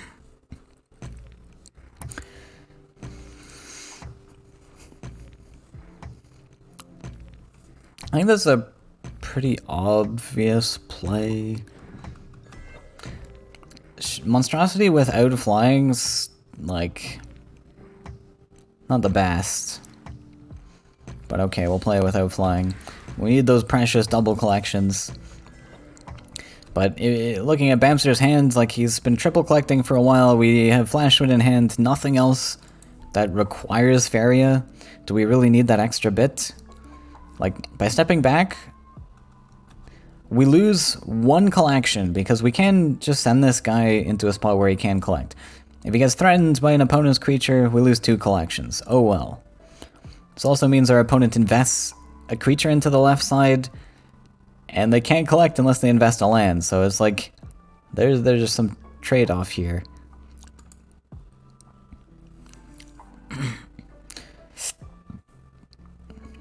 I think the monstrosity without flying is gonna prove to be a bit challenging to get places. Ooh. Okay. Bold move from Amoeba. Oh. And then we put a guy here, and it can't be flash winded. We are a good player, Amoeba. We can tell the future. Oh no. Okay, rip. Rip Amoeba.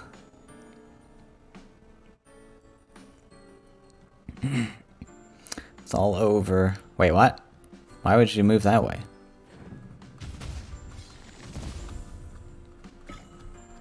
Okay, he surrenders anyways.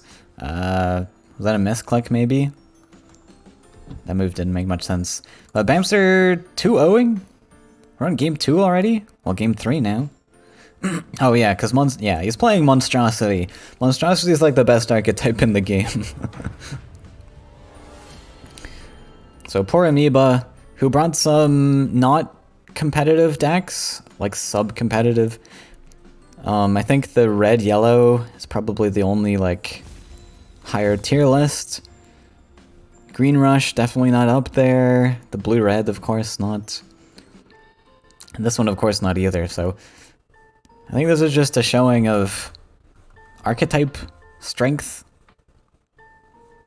We'll see if Amoeba can pull something off.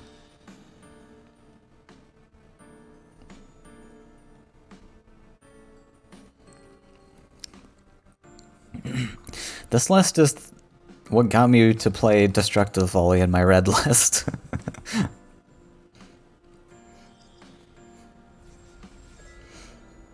Which Bamster actually would have played around by not giving flying to that one monstrosity. Okay, we got Aurora opening hand OP, right? It's not as OP into flyer stuff. But Bamster doesn't run Spirit Theft. He runs Vulture instead, so he doesn't get to steal it at least. Not that stealing Aurora actually does a ton, if you've already got like 5 power things. Great on the Mantas, I guess. Wow, what a hand. I think I said before, this is the list I would probably use to counter. Because Amoeba has a lot of Swarm, he's got Reina Fish. So it's typically at least somewhat of a counter to flyers. So we can use these things. So we'll see how this one goes. I think he's got a chance. And if he beats this one, I think he could definitely sweep the rest. This is one of the more challenging ones.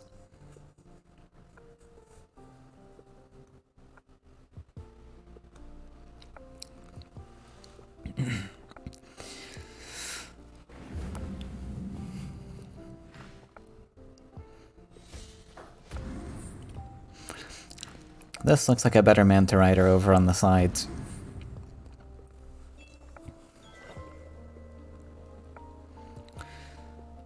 Balloon Fish. Okay, Aurora will be pretty solid into fighting Mistral Guide, potentially.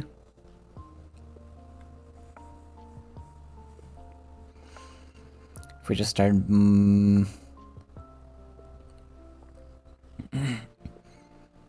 yeah. Let's Balloon Fish up.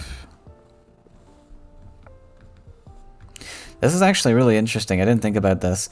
Typically, you can't get double reductions on Ancient Herald, but you can with Aurora's creation. If you create the Herald here, then the next creature you draw with 5 life or more costs 4 less, which might actually trigger Illusion. That's kind of tricky. I've never seen that before. That's very cool.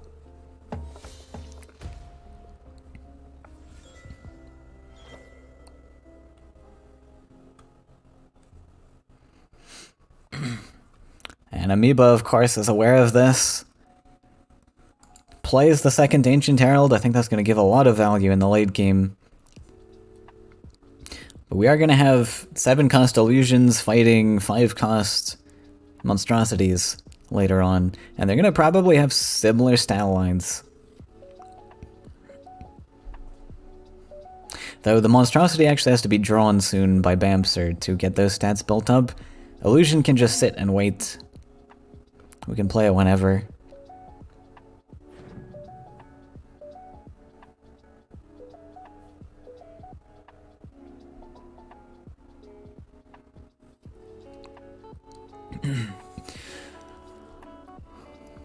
So I like +1 into Manta Rider. Very OP cards. So I want to just get both of those down as soon as possible. I think this is something that players don't realize also, is getting good cards down as soon as possible rather than playing slightly weaker cards first. This is the concept of like tempo, right? So you play like, you have a debate between playing Emissary or Manta Rider, and like Emissary is cheaper, and maybe you want to trade off its stats at some point earlier on, but this would be more of like a value play, I guess. You're playing Emissary and then you play Manta Rider later. But getting really powerful creatures down as soon as possible kind of flips that snowball in your favor. Like Faeria is a very snowbally game. If you have a certain amount of pressure on the board or even an area on the board, and you push that snowball just a little bit further, it accelerates exponentially rather than just linearly. So like playing a Manta Rider early has a little bit more of an impact than playing a Windborn Emissary and then playing the Manta Rider later. And especially prioritizing which cards you play as well. It's an issue I see a lot when players play against Husk lists. So you want to play all your cheap stuff, or you want to play like as much of your hands as possible, but in Husk matchups you're just not going to get to play all of your hands most likely, so you want to prioritize playing your good cards first. Get as much pressure on the snowball as possible.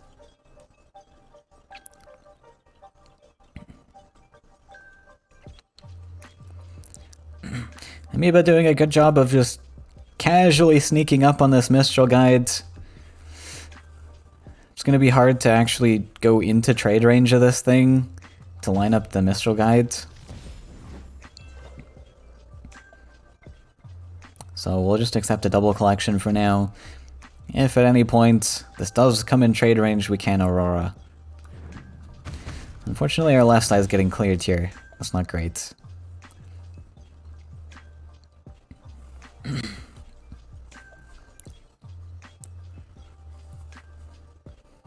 I want to see the next 5 HP creature we draw, though.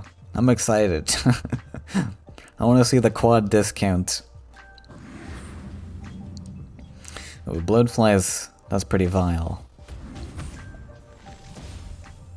That is pretty vile.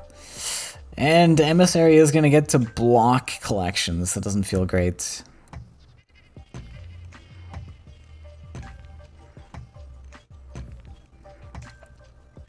That was a pretty brutal setup by Bamser. Huh. I mean, it's a good move. Just go for it. What? Wait, why not? What is the disadvantage to this? Because he's got 3 stats. Oh! Okay. Probably not the one that we wanted to hit, because this is not going to buff Illusion, unfortunately. But we do get a 2-cost Chosen, I guess. That's actually pretty sad. We did not want that to hit that. Especially not here in this position. We want something playable now. We don't have time to wait for Chosen. 2 turns away. It's not good. And we can't really do anything here. We could pre-Aurora. Looks like that's what he's gonna do. Just so we can... I don't even know. We can't even block this. He's got so much stuff over here. I guess that was the play with the 5-3. Bamster just really wanted that Vile Bloodfly to proc. But yeah, it looks like we are going to do Balloonfish off to the left. I guess. Maybe not, though. Because I don't think this accomplishes anything. If anything, we probably just go here. So that we maintain collections.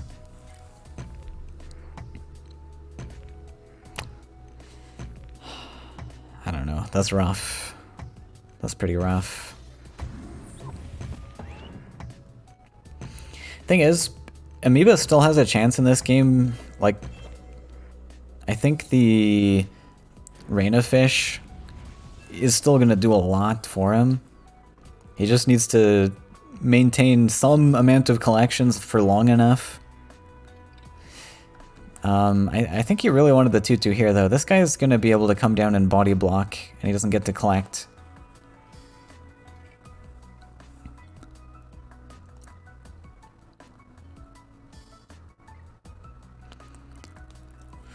No matter. We get a Chosen. So Chosen eats a Bloodfly. Does he get his Corrupt back? Because this, like, resets the creature, I think, in my mind. It's for Wind Soldier? Oh, he wants to value trade the Aurora? I don't like this. I think you were completely fine to just body block with a 2-2 and not care about this. You have plenty of things to value trade this in the future. I much would rather save this for something more threatening, and save this for when Monstrosity comes down. This isn't gonna really...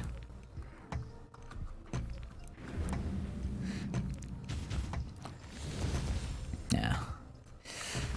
Get to develop Bloodfly, and that's pretty huge. Oh, we're putting it aggressive, okay. Yeah, fair? Is that fair? Why don't we just put it back? We have to collect. I guess this guy's already collecting for us. Sure.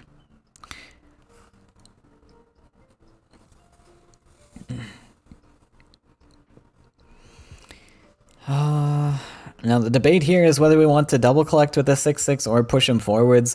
We do need a lot of collections for our expensive 7 costs. But it would be nice to put some pressure on Bamser with the 6-6. Since we're getting pressured and probably Amoeba can't deal with all of this, this Bloodfly is going to be able to proc for days. And yeah, so I like the step up. Amoeba's recognizing that he may need to race, so he's not going to be able to defend all of this stuff.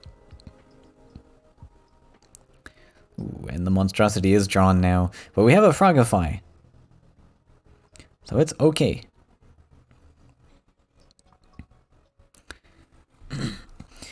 And probably Bamster's going to spend all his Faeria on that Monstrosity.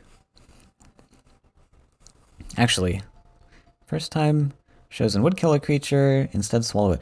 I don't think Monstrosity gets a buff if this kills a thing, which is really funny. Because this replaces the death effect.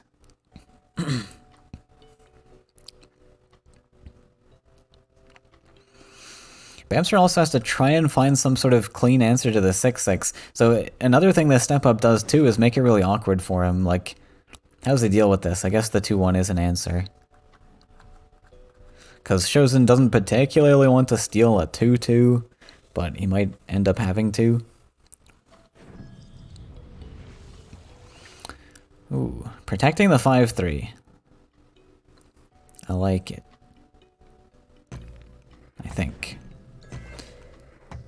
Yeah, no, this makes sense. Because you want to protect the 3-3-2. I think this will get corrupt. That's a pretty good steal. So just presenting the 2-2 to the Chosen is pretty good. Probably you want to combat hit this, because otherwise I think Chosen probably steals the 4-4.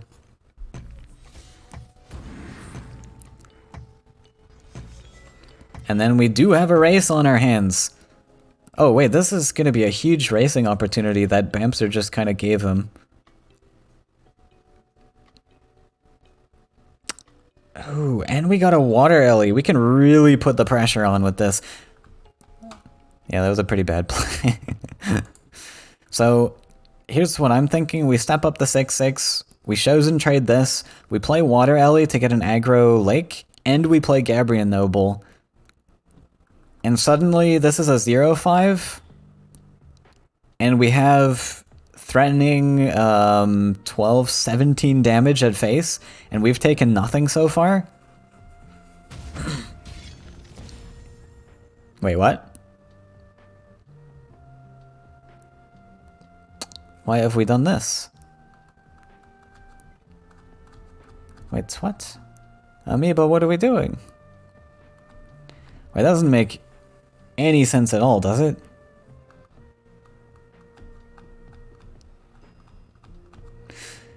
We could have even done this play and blocked with the fish. It would have been so cool.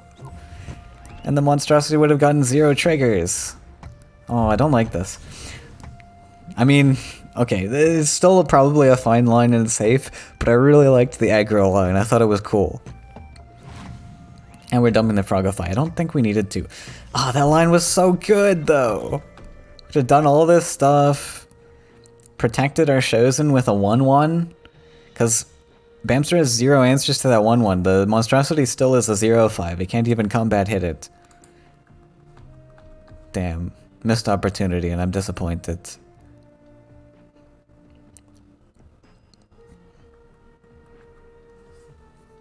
And this Frogify even just kills our aggressive guy. Big sadness.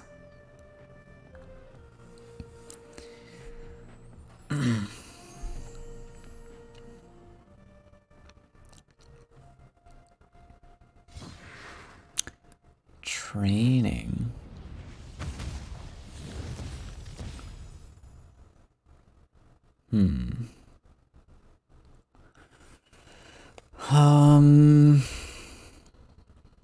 Yeah, okay. This...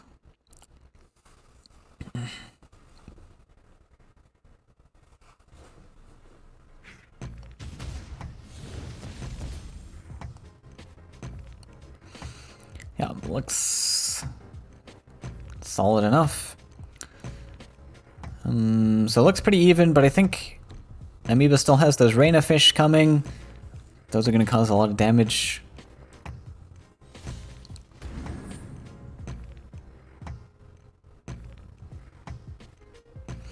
The Bloodfly train's pretty good. Nice that he's managed to pull that off. We get an illusion. We could actually get an aggro leg spot here, which is funny, because the ruby fish is on the land. And we could just do that. And I don't know if Bamster can do anything about it. Unfortunately, it's only a 12-13, but it's a 2-turn lethal, even barring soul drains. And I don't know how convincingly Bamster can set up a 2-turn lethal. Oh, he steps off the land. Sad. Ah, Amoeba likes to play defensive. Okay. Fine.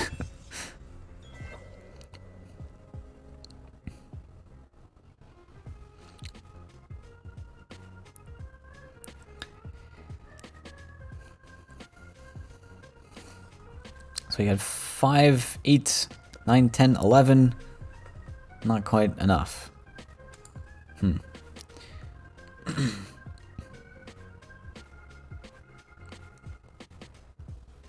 So it is a little bit awkward to like shimmy things around and hit face, because you want to corrupt the Bloodfly probably.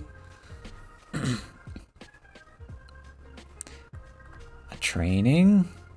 We needed 2 damage here, right?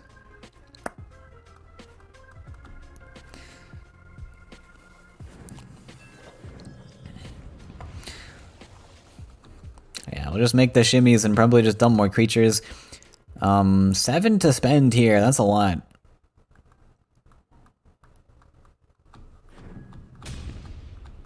Invest a Flashwind. I don't know what that accomplishes. I don't like that. I don't think that does anything. I mean, it even just stands on our land so we can't play anything.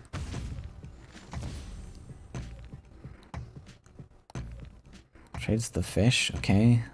We're using up a lot of mobility tricks here to not accomplish very much. Like, sure, maybe this one protects our 3-1, I guess. That's something, potentially, but we could have protected this in a different way, rather than investing a training there, I think. We could have just body blocked instead. The fish can't do anything about it. Spent 7 Faeria there.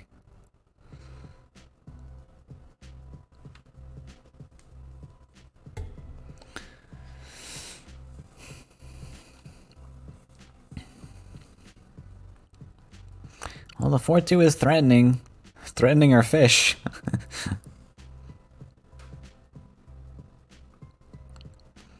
So do we draw? Or do we... I don't know. So we're gonna get, again, still expensive stuff coming. Illusion, Rain of Fish. And nothing we top deck here is really that playable.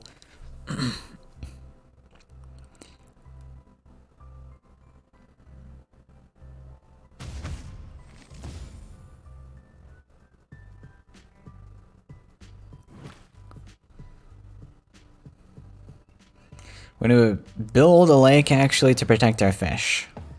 The fish is important.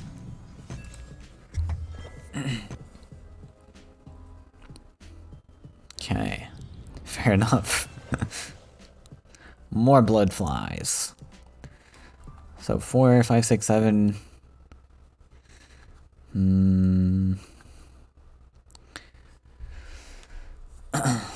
Amoeba's really holding... With all this swarm, even with all the blood flies, he's able to defend a lot of this stuff. I think because he's prioritizing a lot of collections. Wow. Bamster's just throwing these movement tricks away like they're garbage. I mean, we get some value trades for this. I'm just afraid for Bamster's future when he's not going to have mobility to actually finish the game with.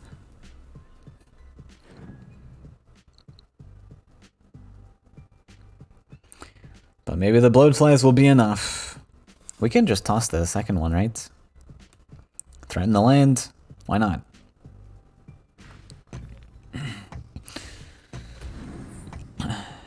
Oh, we want to threaten this land?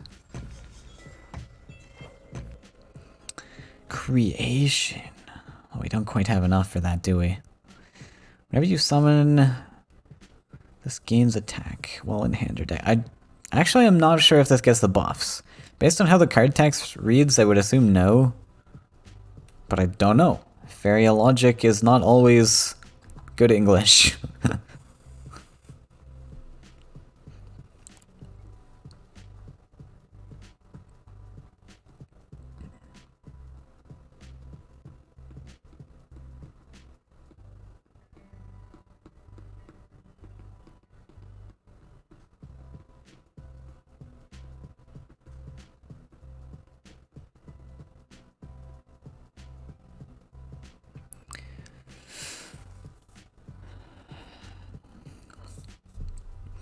So what does Amoeba think about here? I'm curious if he wants to dodge the 5-5 or the 5-3. That requires like building a land. It's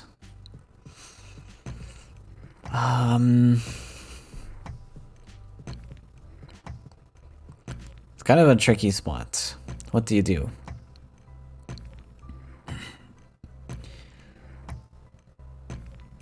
Oh, he's gotta think fast now. This one. Draw. Kills that one. Okay. Thinks fast. Plays the water alley. It's unfortunate that Bamster lined up an even trade here. If we were gonna play the water alley, we probably wanted to shimmy our creatures around and play the 3-3 here, right? And we could have protected our 12-3 that way, but yeah, just gonna surrender. Fair enough. And Bamster's just gonna take it 3-0 with Monstrosity. Very strong deck. Hard one to beat if you don't bring top tier decks, unfortunately. That's just how it goes. But congrats to Bamster. Gonna take the first place crown of the Aurora Open number 5. And next tournament is going to be the Seasonal Cup, so stay tuned for that one. That will not be an open. You can only participate in that one if you have enough FWC points built up, the precious FWC points, which you can earn from placing in tournaments or placing on the ranked ladder at the end of each month. But you can check that on the Discord page. And stay tuned for the next open where everyone is open to join. But again, that'll be on the Faeria Discord. Okay, thanks for watching, everyone. I'm going to head out and enjoy the beautiful day that is slowly turning into misery. I see the rain clouds coming in.